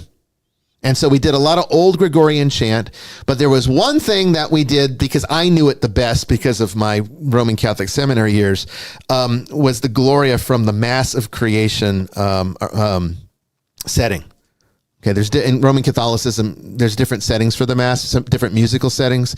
One of them is the Mass of Creation, always was one of my favorites. And the Gloria from it is a beautiful Gloria. So we always did that. It was never really an issue until COVID-19 hit, when then suddenly people were saying, can you stream the Mass? We don't have any access to Mass. We would love to be able to at least, have some kind of spiritual guidance. We'd love to watch your Mass. How do I, as a pastor, say no to that? I mean, there was a lot of extra work and everything, but it's like, of course I'll do it. So I have to do the Mass anyway. So how hard is it going to be to just set up the phone? And that's what I did. It turned out to be a whole lot more complicated because of internet issues and everything else. And it became a big distraction during Mass, but I still did it. But the problem was, the one piece of music that we used is from the Mass of Creation for the Gloria. And that was written in the 1970s. And that's not in the public domain like Gregorian chant is. So now, because I'm streaming it, I was told by our lawyer that I would need to get a license to be able to continue to use it, which we debated it, and we did. And there's this church licensing agency called One License that offers basically everything that you would ever want, and then some. And they also had the Mass of Creation, but like a good, capitalist pig organization, because that's what they are. I'm sorry, I can't stand this kind of shit, and you're going to find out why in a minute. They don't offer any kind of unique licenses for special situations. It's all or nothing. So you either buy their library of 10,000 songs, even though you're never going to use any of them, just so that you can use the one for my little 30 or 40 attendees on YouTube, or we have to drop it all together. So we voted to keep it going, and that was $400 a month. $400 a year license. It's not a lot, but to this church, that's a lot. To us, it's a lot. So I got the renewal this past week, and they want another $400 to renew the license. And I said to myself, it's like, well, most of our COVID audience is gone. They abandoned us. None of them really donated anything. Just a handful of them did. And those are the ones that are still with us on the Nicoland network. And maybe a few that still give that are not on the network. And thank God for all of you that do, because you keep it going. You really do. I'm going to lie to you and say it's sufficient. It's not sufficient, but you do keep it going. At least it's not closing. So I appreciate that. But you know, why don't you just let me write you a setting? I'm a musician. Well, there you go. I mean, well, I'll get to my solution in a minute. Okay. But anyway, I wrote them back and I said, hey, you know, this is my situation. I've got this very small church, very few people are watching this. It's only a handful of people. I only use this one piece. You know, can you just give me a license for that? And then they wanted another $100 for this and another $100 for that, and all this stuff. And it finally, I reached my breaking point, and I told them tonight. I actually told them tonight. I said, this is simony. Okay, what you are doing here is simony. Don't quote me copyright law, because those lawyers wrote this for fucking performers, and I am not a fucking performer. All right. These are not being performed for an audience. This is prayer, and you're capitalizing on prayer. And I don't give a shit if the writer of this song wants their royalties. You're in the wrong fucking business if you're writing songs for churches, sacred music to be used in the liturgy, and you want to get paid for that. That's simony. All right. I'm a bishop, and I'm declaring it simony. You know, you go to hell for that shit. It really pissed me off. But again, here's another example of where you're just a fucking performer. I'm just up there, you know, doing a little dance and doing a little song. And, let's listen to the bishop's voice. It's all just business. You know, and want to make money on it. Okay, I understand if I wanted to do an album and include, like, the Massacreation on an album that I was selling, or even if I wasn't selling, if I was just giving it away as a donation, I could understand paying a royalty for that. I could understand if I was printing out a hymnal book and said, hey, this is going to be our published hymnal book now. I could understand paying the royalty for that. If I wanted to do a concert and I wanted to do songs from these, you know, from these hymns at church, I could understand paying royalty for that. But I am not fucking performing this Gloria. I am praying this Gloria. That is a prayer, and you have no right to capitalize on that. You have no right to make money. I don't give a shit how long it took you to write those notes. All right? That is wrong. That is immoral. And it sickens me. I told him, I didn't tell him quite like I just told you, but I did tell him my dissatisfaction. I called it simony because that's exactly what it is. And that's why I don't have a lot of money coming into this church, because this is the way I am. I'll tell you like it is, and nobody wants to hear that shit. Okay, but this is the truth, all right? I'm never going to lie to you. I promised all of you that a long time ago. I will never lie to you, which gets us back to our subject matter tonight. So why don't I usually do paranormal? Why don't I always do paranormal television? Well, because a lot of times they want me to fucking lie, and I won't do that. All right? I'm not going to make up a bunch of sensational bullshit just to come up with a story that's enticing so you can get scary, you know, get around the campfire and scare your kids, kind of, you know, ghost story. I'm not going to do that. The paranormal's not scary once you know what the hell it is you're dealing with. All right? And hell almost never has anything to do with it. All right? There's nothing scary about ghosts. There's nothing scary about sad people who need help moving on. That is not scary. That is not something to be frightened of. That's a call to action as a Christian. And you're supposed to start praying for them. But we don't teach that, because that's not good entertainment. So if a show ever wants me to do shit like that, that's when I draw the line. Okay. Fortunately, I know there's a lot of people that have mixed feelings on Ghost Adventures, because sometimes they say it's melodramatic. Zach goes overboard. He's possessed in every episode. I've heard all the complaints. And you know, be that as it may, I would say that could be a valid opinion. Maybe he does take it too far sometimes. But on our episodes, that was not the case. All right? The things that happen on our episodes, the ones that Jamie and I were involved in, and the one that I did on my own, were authentic, genuine, and Zach was very subdued through all of it. All right? He didn't try to take over. It was his show. He pretty much gave me free reign to operate in most of those episodes, almost all of them. You know, he was fascinated by it, but he understands my process. He respects my process, and he works. And regardless of whether or not he gets a little sensational with his approach, deep down, he does truly believe in the work that he's doing. He wants to get to the bottom of some of these things. He wants to understand evil. That's why I think he overdoes it, honestly. Part of it might be because the network wants him to be a little sensational for the show. I don't know. I wouldn't put it past the network because I've seen it. I've been asked to do shit like that. Not by Ghost Adventures, but by other productions. And it's no. I don't have to. The parts that are genuine are interesting enough and they stand on their own merit. But if you're a genuine ghost hunter, if you are a real exorcist, well, you're sitting around twiddling your thumbs 99% of the time. I hate to say it. That's not good for business when you're a production on a very short schedule. You're also hoping it is nothing. You are right. That's the other thing. You're not hoping someone's possessed. That's right. That's the other thing. It's just like in law enforcement. It's 99% boredom with 1% sheer terror. Correct. And when you're going to a hot call, Yeah. shots fired call, you're Yeah. praying to God that it's wrong. Yeah. But yeah, I mean, how many TV shows are there about police? And Not too many anymore because they want to defund them all now. Yeah, you got 42 minutes of kicking in doors, shooting each other. I'm like, yeah, all those cops are going to jail in real life because you can't just bust in like that. Right. It's comical. But I mean, so that's the thing. It's like, look, I get it. I get that. Understand that it's a television show. Television shows are, by their nature, supposed to be entertaining. And there's a certain expectation there by the network and what they want, or at least what they think they want their audience to see. So there is that. But my argument has always been, but you don't have to, not everything in the paranormal genre of television has to be sensational.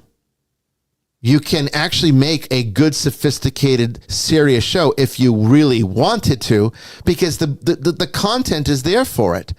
And I think we kind of see that a little bit with the Dateline Australia I did. I don't know if you all saw the documentary that Conjuring 3 did with us. It's on the YouTube channel if you want to watch it. But that kind of shows, I mean, it's not really the work I do, but it does show that there can be an interesting, serious side to it. Unfortunately, most of the time when I give interviews, they just cut all that information out because it's too cerebral and metaphysical, and they just want to keep it, basic for their general audience, which I guess they don't think is too bright and can't handle it. I'm assuming that's how they look at it. And I kind of know this because let me give you the dark side. And now I'm going to get into the really spilling the beans, and I don't give a shit who it offends. Okay. Because it needs to be said. So in the process between one of our Ghost Adventures episodes, my treatment was finally picked up by a producer. And this is a big producer. Okay. They work with big names. You'd know who they are, shows bigger than Ghost Adventures. You'd know the stars on these shows. Okay. And, he said, when do you have in your next case? I said, it's on this date. He says, I'm coming down. So he came down there with one guy and one camera. So he had two guys and one camera. The other guy did the sound. He did the camera, and he filmed a pilot with one camera. And that was a good case. And it was a damn good case, and it was a damn good pilot. But he took it back, and he even said, "This is incredible." He's like, "It's like a mystery. This would be like a mystery every week." I said, "I know." And this is a guy who did. I don't want to give him. I'd out him if I told you the shows, so I'm not going to do that. But I will tell you, we're talking big names and big shows. Okay, much bigger than even Ghost Adventures. Okay, so if I said it, you would know. And this is the producer for them. So this guy knows. He knows the industry, and he knows a good thing when he sees it, because he's been in the industry a long time, and has a lot of successful people, and he's made a lot of multimillionaires out of his shows, by the ones he's done. So this would have been everything the church needed. to get finally its position. So guess what? Takes it out there and pitches it to a few networks, one of which was Discovery Networks. I don't know who it was that came back with this information. I was led to believe it was Discovery, but that's hearsay. So I want that on the record. This is just what I was told. But I was told that they did do a what do they call those things, Jamie, where sometimes you're like, we'll walk at the mall and they'll be like, hey, we want you to watch this teaser and we want you to take a survey on it afterwards because they want to do a test. It's a test audience. Test group. They did a test audience on it. And so they asked several questions. What do you think of the show? What do you think of this? What do you think of the content? What do you think of Bishop Bryan? So not to pat myself on the back, but I got the highest rating. Everybody said, almost every person that they asked, the question was, would you want to see a show with Bishop Bryan as the star? And almost every single person they interviewed said yes to that question. But when it came to the subject of exorcism, only 50% of them said they would want to see a show on exorcism. So when the network executives came back to the producer with their determination on whether or not they were going to pick up this pilot, their answer was, we don't want the reputation for exploiting the mentally ill. That's what they said. So not only did that say, well, we don't, even though we've got all these fucking paranormal shows on our network, we don't want to, we don't really believe in any of that shit. We just know you want to see it, so we're just going to give it to you. I can at least say the GAC believes in the work they do, so that's why I like working with them. But these executives, they don't give a shit. Okay, they don't care about that. They could care two shits about the work that we do. And that's why we've never been supported financially or morally, because we don't get a lot of support. When the shit hits the fan because of something someone sees on television, who has to pick up the pieces? Nobody comes to our rescue. Anytime there was some controversial thing that happened on a show we did, we have to defend ourselves. Nobody helped us from anywhere. Sure did. Do you think the network came in? When I got slandered, when I got, when we had all these people, shooting off libel against me, do you think the network came over and said, here, use our attorney. We'll take care of it. They could give a good shit. So now you're getting into my reason for why I sometimes regret ever having done it. Because pretty much y'all are accused of exploiting the mentally ill, but we can have shows like where Kesha did her whole paranormal thing. Oh yeah, we can have all of that. But yeah, this new one on Travel Channel, right? Yeah. What's it called? The Legion of Exorcists. Legion of Exorcists. I've not seen it yet. I mean, they promoted this thing. I know a few of the people in it. But they promoted this thing. A few people, and one of them, by the way, I'm not going to say who. But one of the people featured on this was actually kicked out of the Order of Exorcists and continued to use the name. Okay, but this is what the network is promoting as reputable people. Okay, do you think they asked me? I mean, they're saying these are the most reputable exorcists in the world. I guess that's what they said. What do they think of me then? I guess they don't think too much of me. I've been on their network more than any of those people. Most of those people no one even has ever heard of, but they didn't even call me to consult. All right. So my problem with it all is that I'm busting my ass year after year, doing mostly this work for free, sometimes 50, 60 hours of it every week, while these people make millions off of this work by exploiting it. And I'm the one that's exploiting the mentally ill, and we don't want to show that. But I'm the one doing the real fucking work. So, yeah, I'm sorry for being vulgar, and I'm sorry for being, a little animated about this. But I think most of you would understand why. I think I have a right to be fucking pissed off about this. Because I have done nothing but try to do good. I'm not trying to get a show so you could be like, hey, look at me. Hey, look at my 100,000 followers on Twitter or whatever the shit people do this stuff. I'm not an ambulance chaser like so many of those people, riding on the coattails of these bigger names so that they might get noticed. I've never been like that. I could give a good shit about who calls me. You think it mattered to me if it was Zach Bagans or anyone else? I just saw it as an opportunity to do some good. And that's all I ever saw it as, because I am not an entertainer. I'm a pastor. I'm a spiritual healer. By that, I mean the gospel, because I don't see the gospel as education. I see it as healing. It's what heals us. But I guess they didn't want to get too churchy either, because from what I understand, and this is the icing on the cake, folks. This is the icing on the cake. Jamie and I never even never was even privy to watching the pilot. We never even got to see it. Never got to see the Do you think they had the respect to even show it to us? No, they pitched it, and we never even were involved in the meeting. And there was a lot of stuff that happened, too. So this is why, and our friend, I guess I can use his name, our friend Danny Draven, he's been on this show before.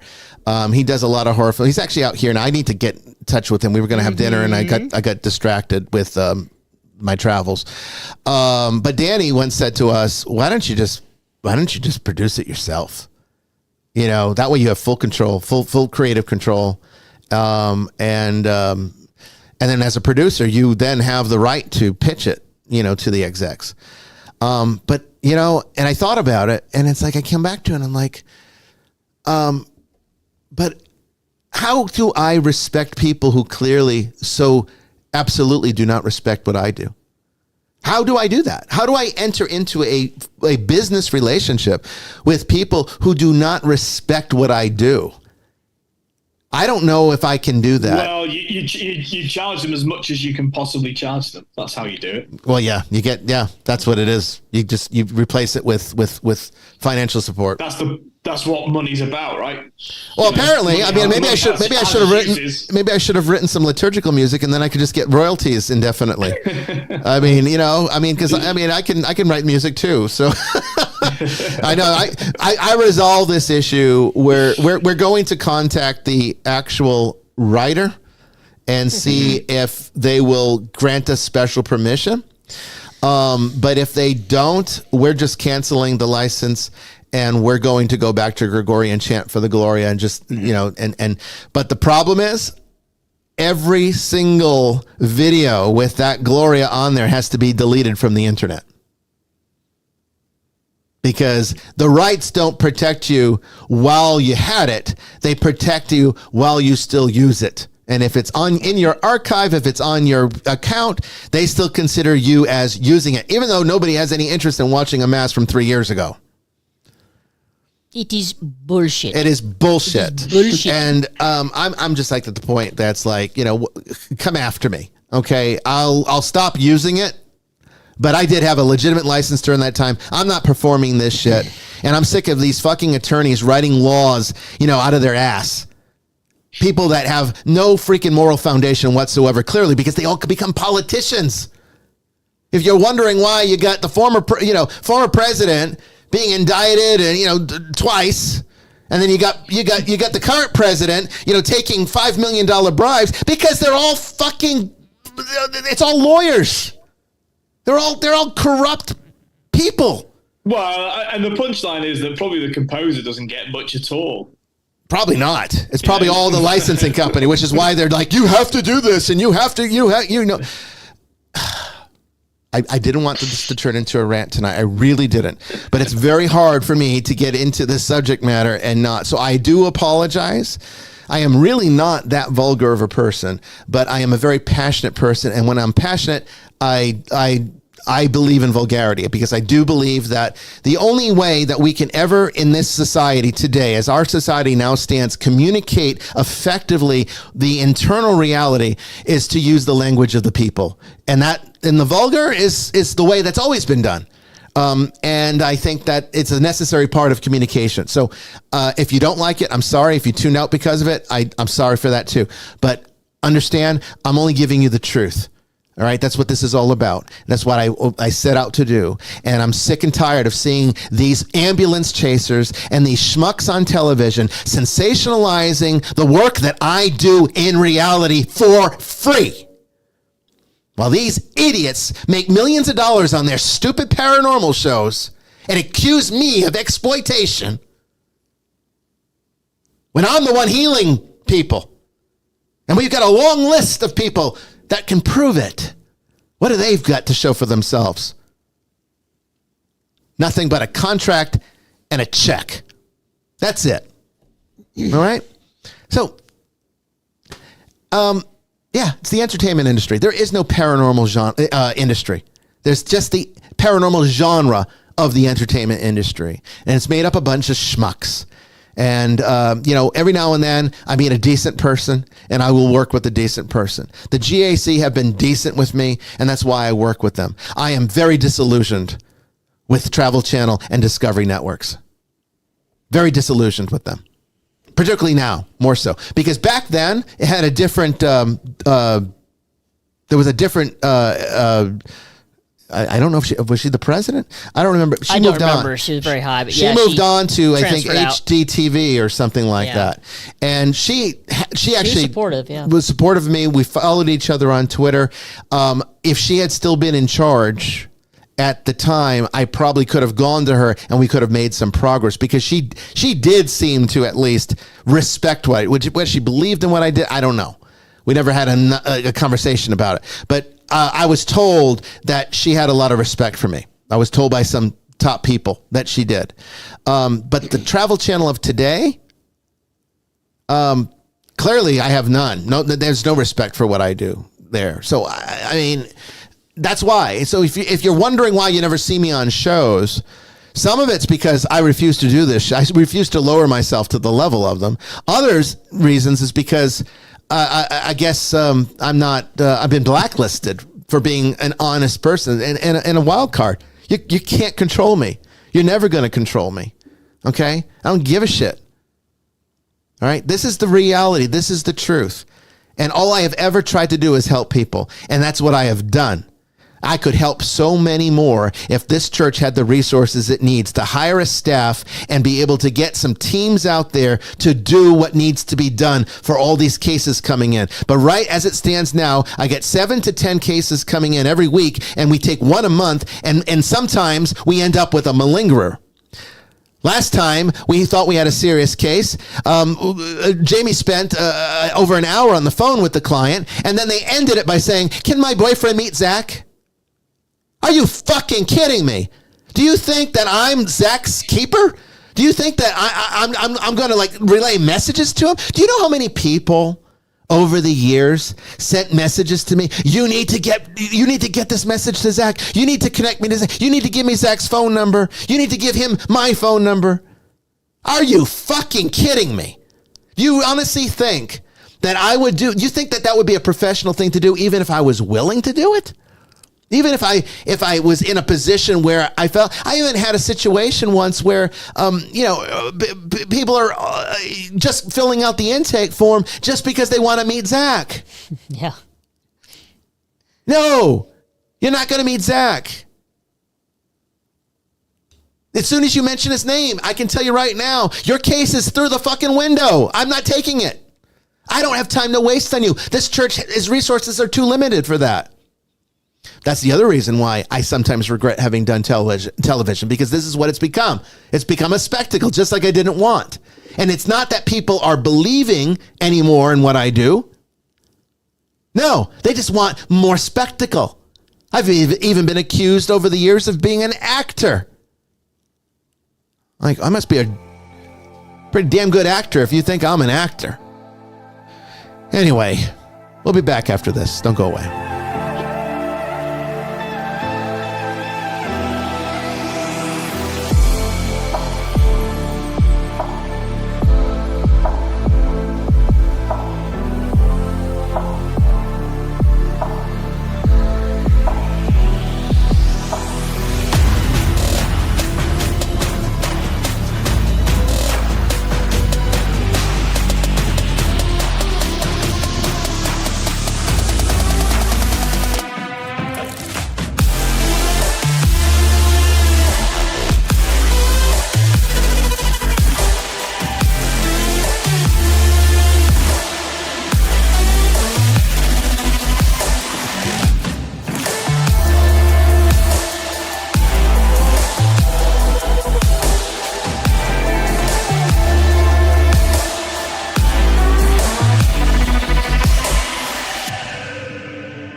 Well, welcome back, everyone, to the third and final part of Vestiges After Dark. We're getting ready here to take your questions if you have any. You can call into the show 718-362-6380. That's 718-362-6380. Enter PIN number 855-4111 to get into the queue. That's 855-4111. I'll put the number on the screen here in a moment. You can also call me internationally free on Skype by dialing up Eye of the Seer. Yeah. Now you know. Now you know all the shit that goes on out there. And again, I apologize if I offended anybody, but I'm only telling you the truth, and the truth always hurts, so deal with it. Don't go away.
The real problem is that, as I've said so many times before, that churches do not have products that they can sell.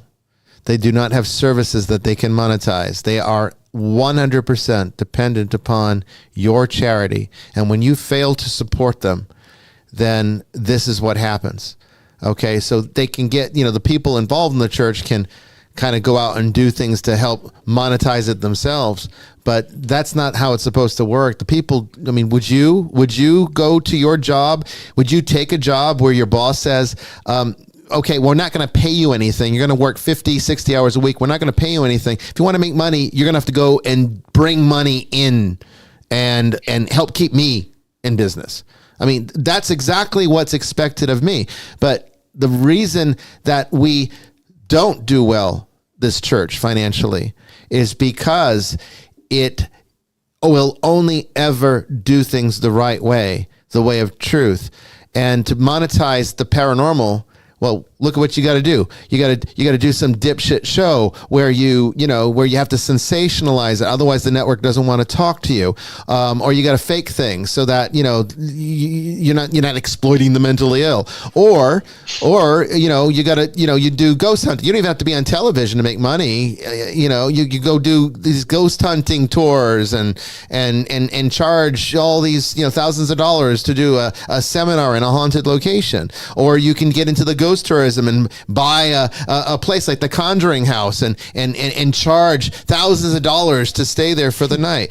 All of this is horribly unethical. We would never do anything like this. I even know of exorcists in the field that would exorcise cursed objects and then go and sell them on fucking eBay.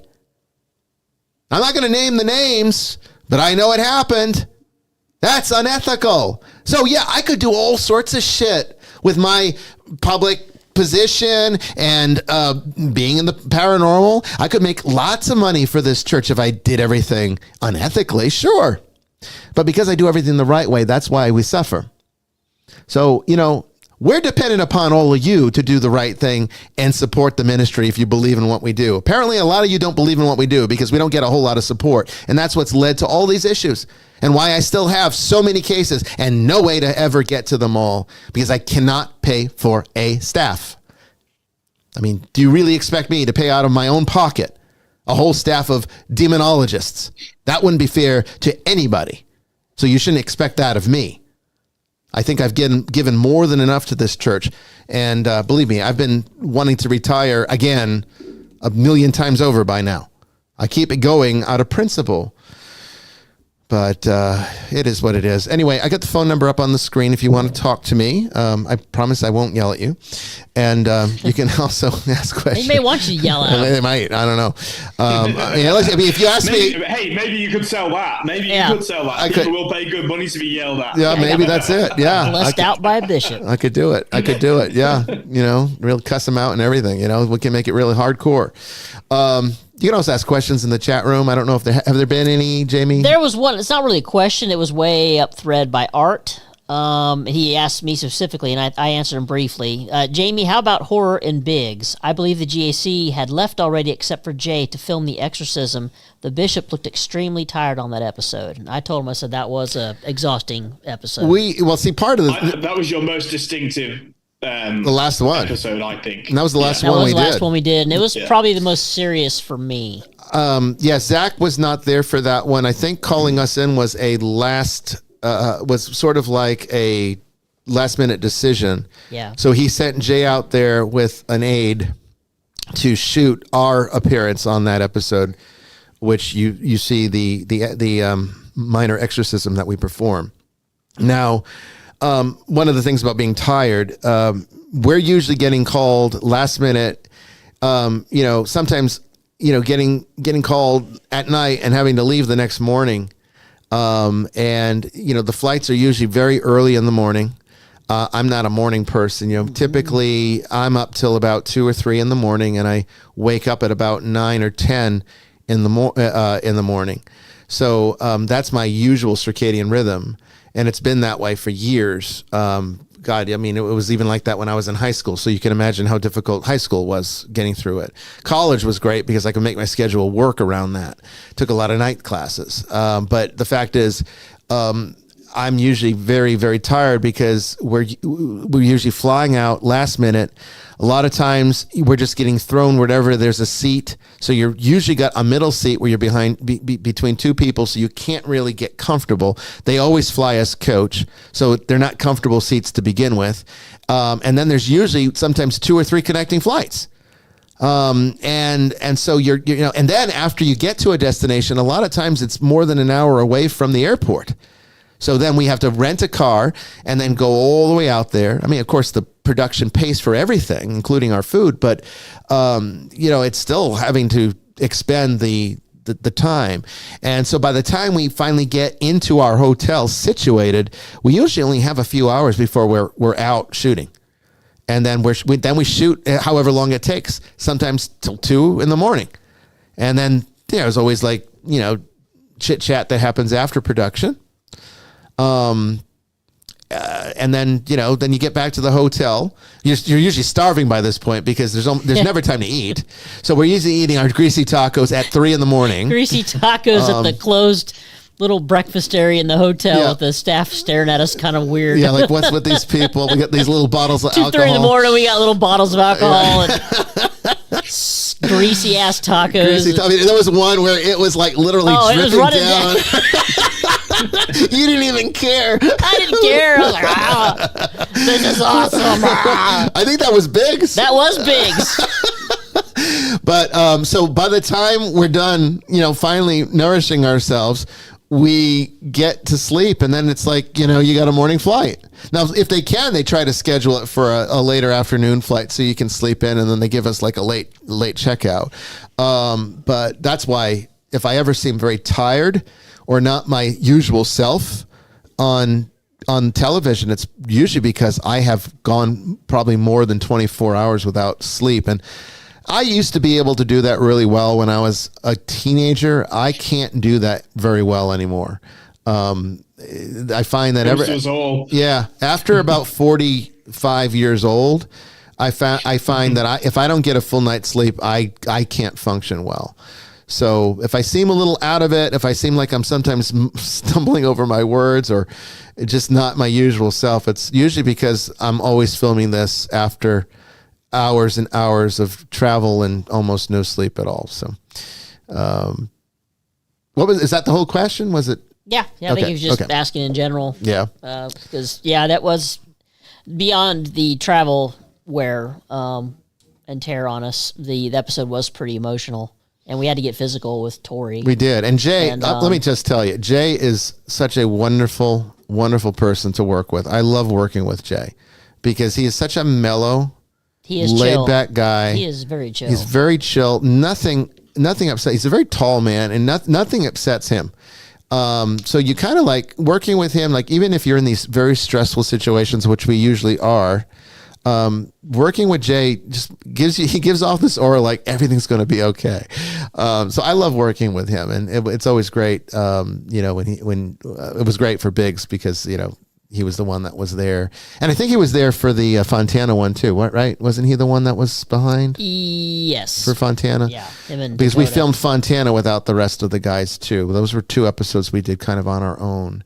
But working with them has been great. So, I don't want to give the wrong impression. I'm very disillusioned with the network today. Back then it was a different network in my opinion, but I'm very disillusioned with the lack of professionalism, but I don't apply any of that towards the GAC. I do understand that even though they're doing some good and a lot of it is focused, or the point of the show is to reveal evidence, to deter, find things, it's still, in order to keep it on the air, has to be entertaining. So I can forgive some of the drama. A lot of people don't like the 20-minute B-roll sequences that they do. I think they're great. I think it helps tell the story. But a lot of people just want the diehard ghost hunting. And, I'm kind of like, that's been done to death. At least the GAC is giving you a show that is truly its own. And, love it or hate it, it's been a popular show, and I'm proud to have been a part of it. I'm glad they've had me on, and I look forward to being able to do future episodes if the opportunity presents itself, because working with them has been good. So that's why the title of this show is what it is. I can't give you one set answer. I got multiple mixed feelings about having been a part of this genre, because it has had very negative ramifications on me that the industry has not stepped in to help me with. I've gone through a lot of libel, and we've spent thousands of dollars on lawyers going after some of these people. Catholic Answers Forum, they had some shit written about me for years before that whole forum went defunct. And I'll never forget, just to show you the lack of respect from one clergy to another. You think Catholic priests would at least be able to respect an old Catholic priest. They might not like the fact that there's schism there. I don't like the fact that there's schism there. But you think that they'd at least respect that there's still holy orders, they're still valid. They should know this, okay? So it was very upsetting that during COVID, when we were doing our online, and some of you might even remember this, but when we were doing our online mass, when we started doing this, I did not have the camera system I have today, which is a much better one. And the lighting that we have to kind of create another worldliness, because the chapels both chapels, this one and the previous one, have been in rooms that don't have windows. So in order to kind of create that mystical glow of stained glass, we put lighting in there that creates the effect of stained glass. In person, it's wonderful. And if you've been to the Mission Church, you've gotten a taste for that, because we had it there too. But on camera, it doesn't always translate very well. And with my old camera, it didn't translate at all. And it just would have this big, almost neon bright blue light that you'd see, because the cross is illuminated in a soft blue light, but on the camera, it looked like this shining blue. And these priests from Catholic Answers came in, and they started just like tearing apart. What the hell is this? What kind of mass is this? This looks like that gay bar from the Police Academy movies. The Blue Oyster, I think what they called it. Flame, I think. Blue Oyster. I think it's Blue Oyster. Blue.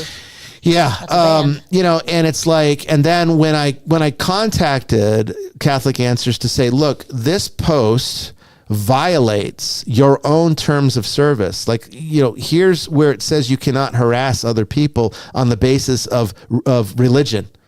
All right. And this is what I'm being harassed. I'm being attacked here. My credibility is being attacked here on the basis of my religious practice. This violates your terms of service. Why don't you take this down? And you know how they responded back to me? A little winky emoji. That's the great, wonderful Catholic Answers that prides itself in being the center of Roman Catholic apologists today. That's how they responded to me on Twitter. Okay, so they did this in a public forum amongst their 100,000 followers or so and my 20,000. That's what being on television has done to me, because I know that they're attacking me had a lot less to do with me being an old Catholic and a whole lot more to do with them seeing me as a fraud on television. And the reason they didn't take that libelous content down is because they believed it. They believed it. And so I've paid a very dear price for this. The upside, though, is that it's connected me with most of you. I'm not sure a lot of you would have found me otherwise. We didn't have any means to get out there. And we've developed through the Nicolay Network a fantastic community of people. So fortunately, we're able to keep that going for now. And it's been a very positive experience because it's our own social media network. We have full control over it, which means we exercise no control over you. And all of the material there is technically owned by me, which means I'm not going to exploit you by selling your data. I can protect it because it doesn't belong to anyone else. It's not like when you use Facebook, you don't know what Zuckerberg's doing with that information. And I'm telling you, what I've seen from Elon Musk since he took over Twitter, I'm not impressed. Okay, so, use those other platforms as you will, but we're not going to screw you over like they will.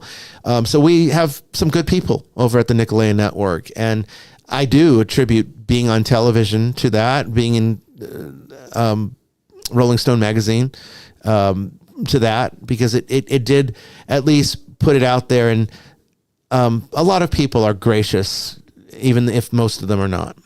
So I wouldn't trade that for the bliss of anonymity that I enjoyed before. I wouldn't trade that, because I think as a bishop, I need to be out there.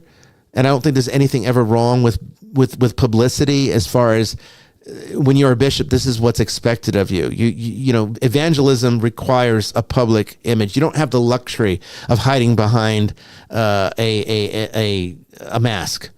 You have to be out there and vulnerable. That's comes with the territory of being a bishop, of being clergy. And so I'm okay with it for that reason. And that's why if Ghost Adventures asks again, I'll still do it, even though personally I regret having ever gone on television. Professionally, for the sake of the gospel, for the good that we've done, I still see the wisdom in having done it, if that makes sense. So what do we got next? From Y1X1, I think is piggybacking on the big story. How difficult does that make your work, Bishop, if you're tired even before you go assess the situation and do what you need to do? I mean, it makes it difficult personally. I mean, I don't think I'm any less successful or I have been any less effective because, again, I'm just a facilitator. Okay. I'm a conduit for the grace of God. That's all I am. So I come in, I do my job. Christ does the work. So, even if I'm flat out tired, as long as I can get the prayers out, I still can be effective. Problem is, I when I get tired, I do sort of stumble over my words. So it can be sometimes hard to remember a prayer when you're, going on no sleep, or, maybe making a mistake here and there. So I wouldn't want to do a solemn exorcism under those conditions. I mean, I can tell you right now, if I were ever asked, if Zach ever called up and said, hey, look, I think we got a full-blown possession. We need you to come out here and check it out. And we go there and we determine it is what it is. And if the assessment were to be an actual solemn exorcism, my response to Zach would be, okay, we need to schedule this, but we're not doing it tonight. First of all, I'm going to need some medical. I'm going to need some medical paperwork. I need to make sure that they're in good health, or good enough health to be able to endure the struggle of an exorcism. I need to have, a full medical staff there. I'm going to need to have a psychiatric profile written up if I don't already have that. Because sometimes I don't get that with the show. Also, you need to prepare yourself as well. I mean, you need to fast and pray, and ensure you've got people who can either be there to pray with you, or or preparation who involved. Yes, sir. Praying elsewhere for you. So there's all. You don't just do a solemn exorcism on a whim. No. Of course, preferably you do it in a church anyway. You would, if that was possible. Well, I think they could actually make that happen. See, that's the thing about, again, another good thing about being with production is that, they can pay for facilities and stuff, and they get their shot. So it's good for the show, but it's good for us because we could get holy ground, different things like that can come up. So, we always try to do what we can. But I mean, when you're tired, just trying to make it work. Calling in from the Philadelphia area code of 267. Hello, you're on the air. Hi, Bishop. Hi, Jamie. This is Timothy Ryan. Hey, Timothy. How's it going? Network. Yeah. Timothy's one of our... Timothy's one... Toddler's asleep, so... We hear you just fine, Tim. Yeah, you can hear you just fine. For all of you out there, Timothy's one of our moderators on the network, and sometimes you'll see him in the chat room. Awesome. Yeah, I had first time calling in, so exciting. Usually the time doesn't line up. So like I said in the chat earlier, I put this on the physical calendar, so I was looking forward to it. Yeah. I had alluded to a question that I have been wanting to ask you for a long time regarding this topic. Kind of a little bit of a lead up to it, but I'll try to make it quick. I actually work in film and TV, editor, assistant editor. I worked in TV development for a while. Mm-hmm. I had certain experiences that kind of have tainted my view of the industry that I've long felt that you probably have felt the same way. Couple examples. I won't name names, obviously, the same way you were saying. Sure. But I worked on a couple shows. One was like on Vice. One was on A&E. One was on when Spike was still there. But different producers, different development guys, different, production managers, different, all this stuff. They all had a very similar type of behavior once they found out I was Catholic or even Christian. Mm-hmm. A lot of times they'd be in the room with me while I was, we would essentially build these sizzles to pitch to travel. The second they found out, it just became snarky joke after snarky joke, or okay, I don't want to say that too loud, so Tim hears, and it was strange because I'd meet a new person. Okay, maybe that was just the last guy. Same type of personality traits. It seems to be like kind of like I guess it just magnetizes those type of people, really anti-religious or like you said, a very liberal industry. But did you ever feel that you were discriminated against? Because I know a couple of people that know people that travel at Discovery, and I follow these guys on Twitter or I see them on LinkedIn, and the stuff they're retweeting, I'm like, I can't imagine that they respect the Catholic priest. And I feel like in my heart of hearts, that's the reason why it's been so difficult for you do deserve a show far better than this Legion of Exorcist crap. But you watch one trailer and you go, these look like people that wouldn't be afraid to lie or afraid to exaggerate. Mm-hmm. Yeah. I mean, I can't speak to the hearts of the people on that show, other than the fact of the limited knowledge I have of a few of them, and what I know is not positive.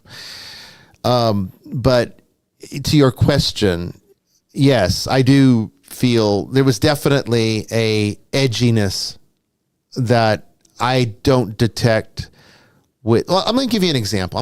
Here's another revelation. Okay. I probably shouldn't mention this, but I'm going to. Ghost Adventures Live.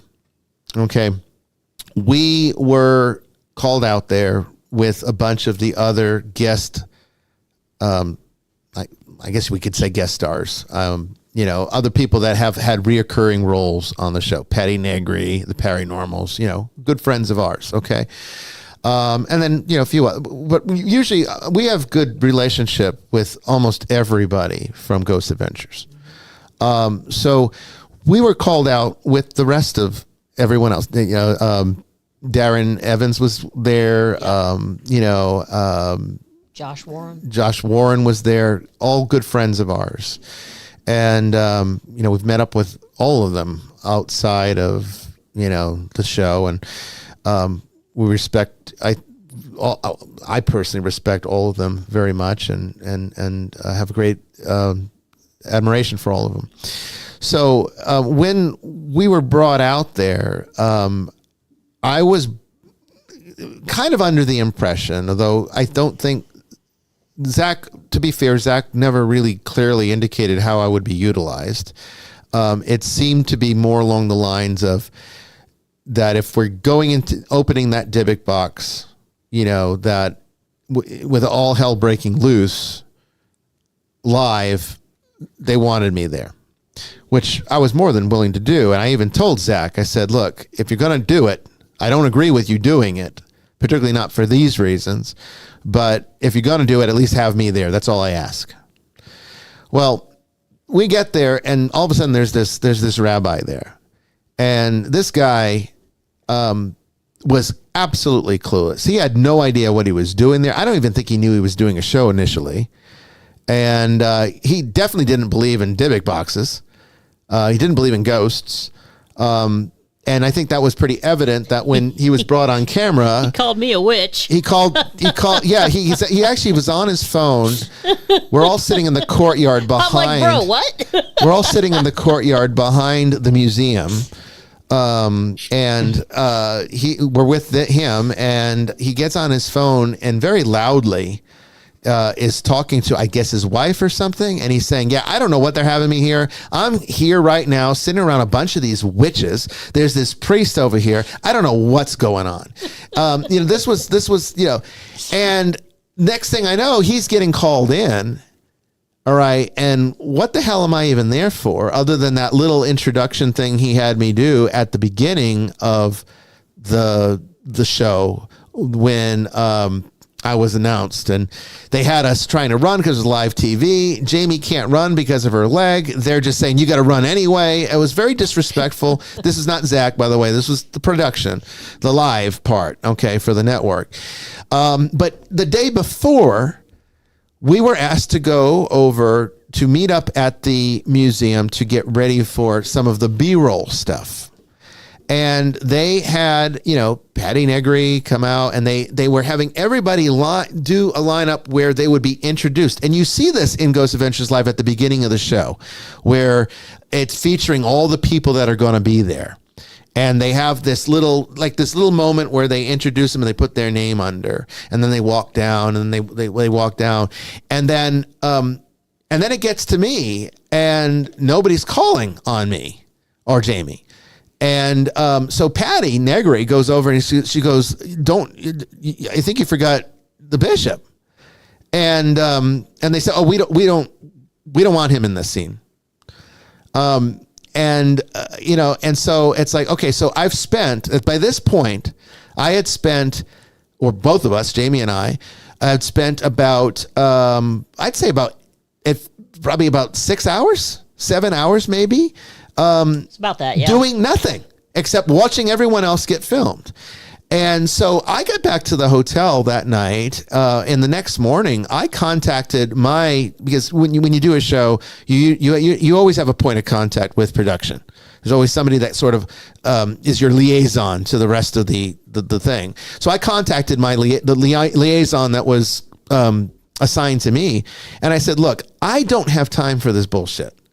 So I said, if you don't need me for this, then just tell me and I'll go. But don't call me out here, take time out of my church, make me cancel the liturgy, canceling masses to be here. And I didn't feel well, by the way. I was sick during that. I mean, you can hear it in my voice during that episode. Go back on Discovery, and if you have Discovery Plus, go back and watch it. You'll hear it. I said, if you don't need me, just tell me. I'm not going to be offended. But I don't like being jerked around like this. And I don't blame Zach for that. I blame the network. And I think what it is that I am not respected for what I do. Because of the Catholic connection. I think, look, there's a lot of Catholic liberals. In fact, I'd say if you're going to take the denomination that has the greatest number of liberals in it, I'd say Catholicism will be one of them, particularly in this country. It's historically had a lot of liberals because when you look at where the Catholic churches do well, they're all in the liberal states. New England and Chicago, Illinois, very liberal places, and there's a lot of Catholics up there. I think there's always been a connection between the liberal political platform and the idea of social justice and equality and respect for, the good parts of liberalism, I guess, at least the ideals. Well, it's also connected to where the Catholics came from in those places because they were from Ireland. And so it was connected to the socialism that was somehow the magic formula to be better than imperialism. Yes. And which is garbage, but of course. But it did explain, and so there's a lot. So I'm not going to say that just because they're liberal, they're anti-Catholic or just anti-Christian. But I will say in the industry, there is an unspoken animosity that I detect when I have worked with a lot of people in the industry. A lot of them are gracious. And I have been respected by many, but I always feel it's superficial. I always feel like it's only surface deep. And as soon as if I were to really ask a favor, or if I were to really try to break into the industry and in a serious way, I would absolutely be stopped, which is, I think, what ended up happening. Because this producer that filmed our pilot, he believed in us. Okay, I didn't like everything that went down with his approach because I think I should have seen the pilot. I should have been in on the meeting. I should have been able to explain my vision because it was my show. Answer questions. It was my treatment. So it was my show. It was my idea, what I came up with. He just filmed it, and he would have produced it, which is a big part. But still, I should have been involved in it as a co-producer. It was my idea, and I was not given any of those courtesies.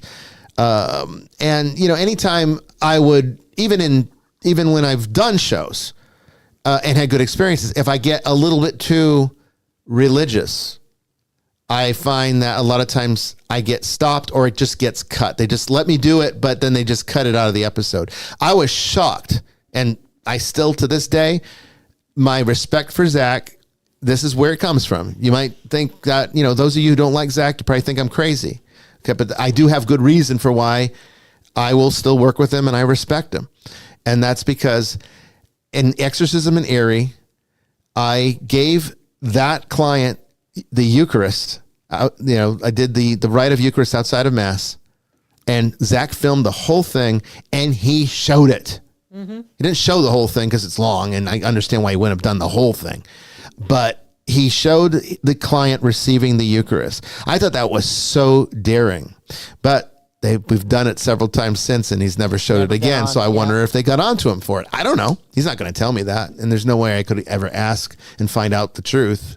But I think you're right to be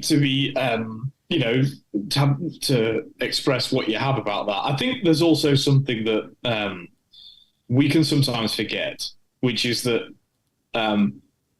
the very secular, or certainly very non-traditional culture in which we live, people don't know how to respond to us. No, they don't. I mean, and there's a genuineness to that as well. So I'm not doubting the things you say about the TV industry at all. But I do think that allied to that is that even people that really like what we do, or they know there's an inherent value to what we are, because they're so illiterate about the church, or about ministry, or about whatever it may be, and I mean that in a genuine way. They just don't know what to do with us, and that's why I think I've said this on the show before. I was walking through a town once in a cassock, and somebody just said, "What are you?" But they weren't being mean. They weren't being mean. Right. They just they're like, "What are you?" You should have said, "My son, I am God." They probably would have found that would have made more sense to them than what I actually said. It probably did. It would have, yeah. but I do think that we need to remember that. I mean, look, I can be pretty bitter about these things too, but I just think that I think that's where, if we want to have a sort of maintain our own soul, we have to say, well, actually, what we do is strange, and it is. And that's what, of course, it is. And most Catholics are liberals. Most Catholics are liberals in the West. They're not in South America, but they are in the West, and so they really don't understand their own religion at all. And like you say, they're more than happy to, I think, embellish the Catholic social teaching into what they think is social justice, which is not the same thing at all. No, it's not. It's not. Yeah. But so, and they're really vociferous about that because that's popular and it goes with all sorts of agendas that are going on at the moment. But actually, the things of the Catholic faith that are supernatural, they're really low on. They don't want to talk about it. And what could be more that subject than exorcism? I mean, with the Eucharist, they're kind of, we'll talk about the body and blood of Christ, but let's not get too worried about that. That can be, in a sense, be brushed over because it's familiar to people. But with exorcism, you literally can't. You can't say, you can think whatever you like about this. With exorcism, there really is, or the only point of doing it is because you believe in the demonic. Mm-hmm. So now if you're going to affirm demons, there are spiritual consequences and there are practical consequences for you as a Christian. So the easiest thing to do is to just dismiss it. And I think so. It's the kind of unfamiliarity with what clergy are at all from the non-religious, and from the people that are religious. That's the stuff we don't talk about anymore. I think you're right on target with that. I mean, and I'm all about giving the benefit of the doubt. I mean, I know, Timothy, you and I have had conversations about whether or not I've been blacklisted for my very anti-COVID approach during the entire pandemic, how I was very outspoken against masks, and how I was very much against mandates of any kind. I would say this apology would be in order. I would think so. But a lot of things have come to light that, I know. We're so crazy. And what did I say was going to happen? So, I will continuously rub that in everyone's face who doubted me on apologies. It, because I feel like I'm justified in doing so. However, that being said, I did get kicked off of Twitter for something.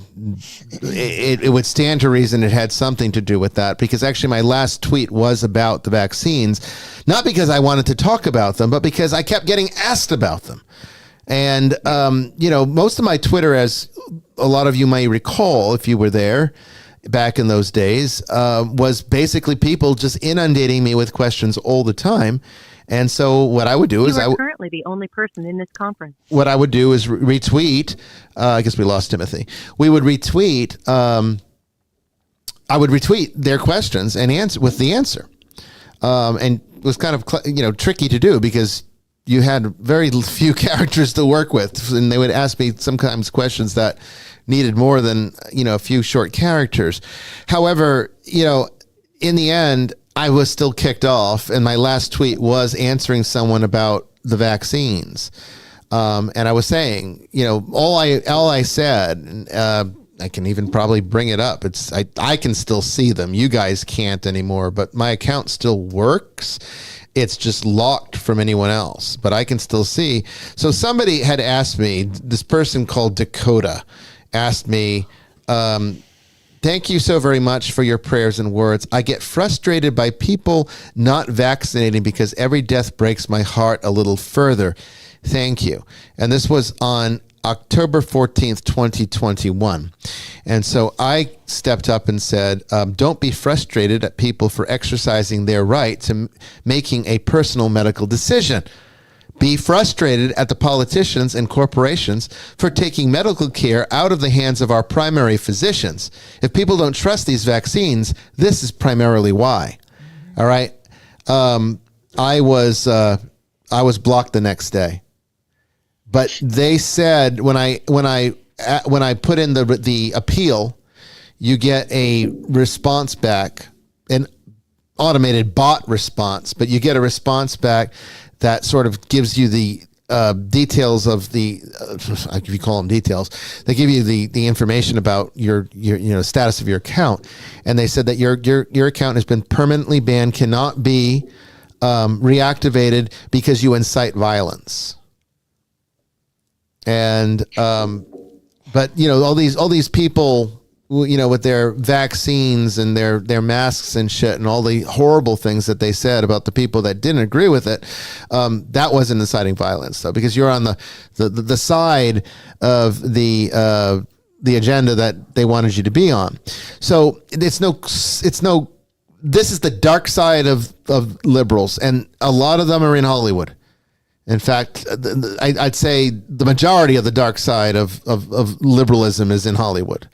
And that permeates into the television industry.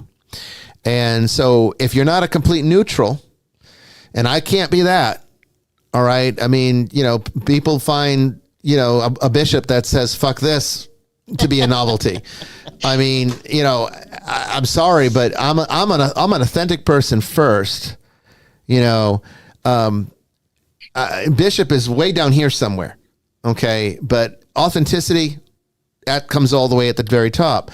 And look, I'm going to talk to you like I would talk to anybody. I'm not going to put on pretense. I'm not going to pretend. But people don't, just like Father Chris was saying, people don't know how to respond to that either. Because, see, I'm a double paradigm breaker.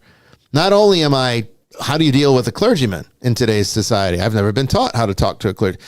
But the things I know about clergymen's not like this guy. So it really kind of I think it creates incongruence and scares people. And I think ultimately people are afraid of authenticity, which is why they all wear their personas all the time. And they don't know what they look like naked. And I'm not talking about their bodies. They've never seen themselves naked. All they know of themselves are the multiple personas that they have worn over the years, so much so that they've become fused to who they are, and they don't have any identity outside of them anymore. And a lot of them are politically motivated identities. So, you got this mixed with me. So, I mean, I'm kind of incompatible with Hollywood. I'm kind of incompatible with the production world because of that. And I think that does explain some of what has happened over the years. But, let's not forget the fact that Zach did take a chance on me. And probably, he's a guy that is kind of used to bucking the system. He doesn't really give a shit what people think of him. I mean, I can say that much. He's kind of a recluse in a way. But he does his own thing. And I respect that, which is probably why I'm on that show. But not one other Travel Channel show has ever asked me to be on it. The only other shows I've done Tubi, I've done Dateline, I've done Conjuring 3. Yahoo Finance. Yahoo Finance did one. I don't remember ever getting the report on that. I don't know where that went, but Yahoo Finance, yeah, it was weird. It was like I said, Yahoo Finance, like, why you interview an exorcist? And their response was, we're trying to branch out. Obviously. What does my work have to do with Wall Street? If you're here to help me figure out how to monetize what I do, I'm all ears. But as far as I know, there's no way to do that without committing simony. So we're kind of in a shadow land because of that. But yeah, I mean, I've worked with all the but never with anybody else from Discovery. I find that remarkably strange. Because wouldn't you look at other guys that had been on a show once and then became sort of like a fixture that they always go back to. Michio Kaku is an example of that. There's been a few other guys that become, the guy that does the aliens with the hair. He's like a meme now. Giorgio's. Yeah, he's like there's a meme where he's like, it's aliens, right? These guys became fixtures. George Norrie. On these shows, because they became known as like likable, familiar faces that are experts in those particular areas that you can always get their insight on. But that was not what happened with me. Not that I was expecting that or even wanted that. I just am surprised that when you have somebody that's been on a show 8 or 9 times on your network, and I think I'm pretty cooperative. I think I'm very easy to work with. I think I've given a lot of myself, both of us have, going out there at all times, last minute, just being thrown into these situations, very little information. I think we're kind of model people to work with. And yet, my response back when we tried to get a show was that, we don't want to get the reputation for exploiting the mentally ill. So that kind of segues into we may have time to finish the question. We've Danielle got had one. A few minutes, yeah. She asked about the little rift going on with paranormal in the paranormal field right now, with everybody nitpicking, especially heavily against Zach and the GA Sector. Yeah. She's asking, do you think it's professional jealousy? Is there something else to it? Yeah, it seems to be almost like a East-West Coast thing going on. But well, there's always been that. I mean, because, But specifically the last few months. She's wanting to know your thoughts on that. I would say that I don't have really any information on that. I don't know. And I'd tell you if I did. Anything that I would know about that is fair game information, I would share. I don't even have personal information about it that I couldn't share. I don't have anything. I don't know anything. I know many of the personalities involved. Is it professional jealousy? It could be. Is it a hype game? Could be. The industry is very plastic.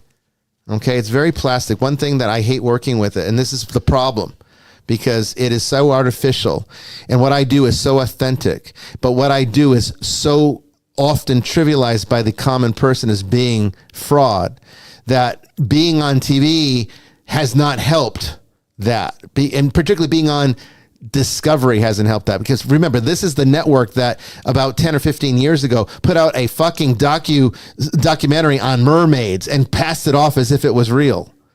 It was a mockumentary is what they call them, I believe is the official term. Yeah, mockumentary. Yeah. But, this is not good for what we do, because when we do authentic stuff and you're paired up with a network that does fake ass shit and does it without any, moral problems, it gets passed off on you, and then they don't come to your rescue when you get attacked. They don't care. So yeah, I'm very resentful over that. I don't blame the GAC or Ghost Adventures for it, but I do blame the network. I do. And I think they should have been there for me through those struggles. because I was attacked ruthlessly. Every time there was a Ghost Adventures, I was attacked ruthlessly, and nobody came to our rescue. We always had to defend ourselves, which I think I did remarkably well. But I'm a person that's more than capable of taking care of himself. But you know, when it starts getting into legal battles, you know, and then you go to an attorney and says, "Yeah, we can fight this and win," but it's $30,000 retainer. I can't make the church pay for that. I shouldn't have to pay for that because I'm doing church work. So the institution should pay for it. But who's really the one to blame here? Well, not the church, not me. It should be the network. But they didn't do anything, you know, and this is what I dealt with. And this is what I still deal with. Not as bad because we haven't been on TV for a while. But I can tell you right now, if we do another Ghost Adventures, it'll get all, you know, riled up again. You know, at least do the minimum you can. Because, I mean, you know, I'm not an employee. You know, you act as a private contractor, and actually a private contractor of the production company, not the network. The network just buys independently the content that the production company puts out. Those shows are not necessarily licensed or produced by the network. You know, but it's just, there's no camaraderie in the industry, period. Not in the paranormal, not in the television, and it's kind of embarrassing to be a part of all that. I'm kind of glad I'm an outsider in a way, because I hope that at the very least, they're like, yeah, that exorcist doesn't get into the fray of all that shit. So I don't know what's going on with all of that, why people always attack Zach. I do know that Zach is an easy target because he's eccentric and he's made an extremely large amount of money doing the thing that all of these other guys are doing, making squat shit. Because people want to watch him. Yeah, because he is eccentric. Like, that's the whole thing. That's what they like. I mean, That's what works, right? So you go with what works, and his formula works. That's the end of the show, folks. I hope you enjoyed it. I hope I wasn't too harsh, and you know, I'm sure I'm going to get hate mail now, but who cares? Anyway, this is the end of the season, so we'll be back on July 11th with our first summer special. Hopefully Father Chris and Brandon will be able to be with us. That will be July 11th. I believe. Be there. Yeah, you might. July 11th on at 8 p.m. Eastern Time for Open Lines, Open Topics. Okay, that'll be the first one. We'll probably do one a month coming up here. So look for them. Make sure you're subscribed to our YouTube channel. Make sure you join the Nicolan Network, and please consider supporting this work, because we can't sell it. I've already explained why. It's up to you to believe in it and give of yourself to keep it going. Until then, I'll see you all out there in the ether. God bless everyone. Thanks, everybody.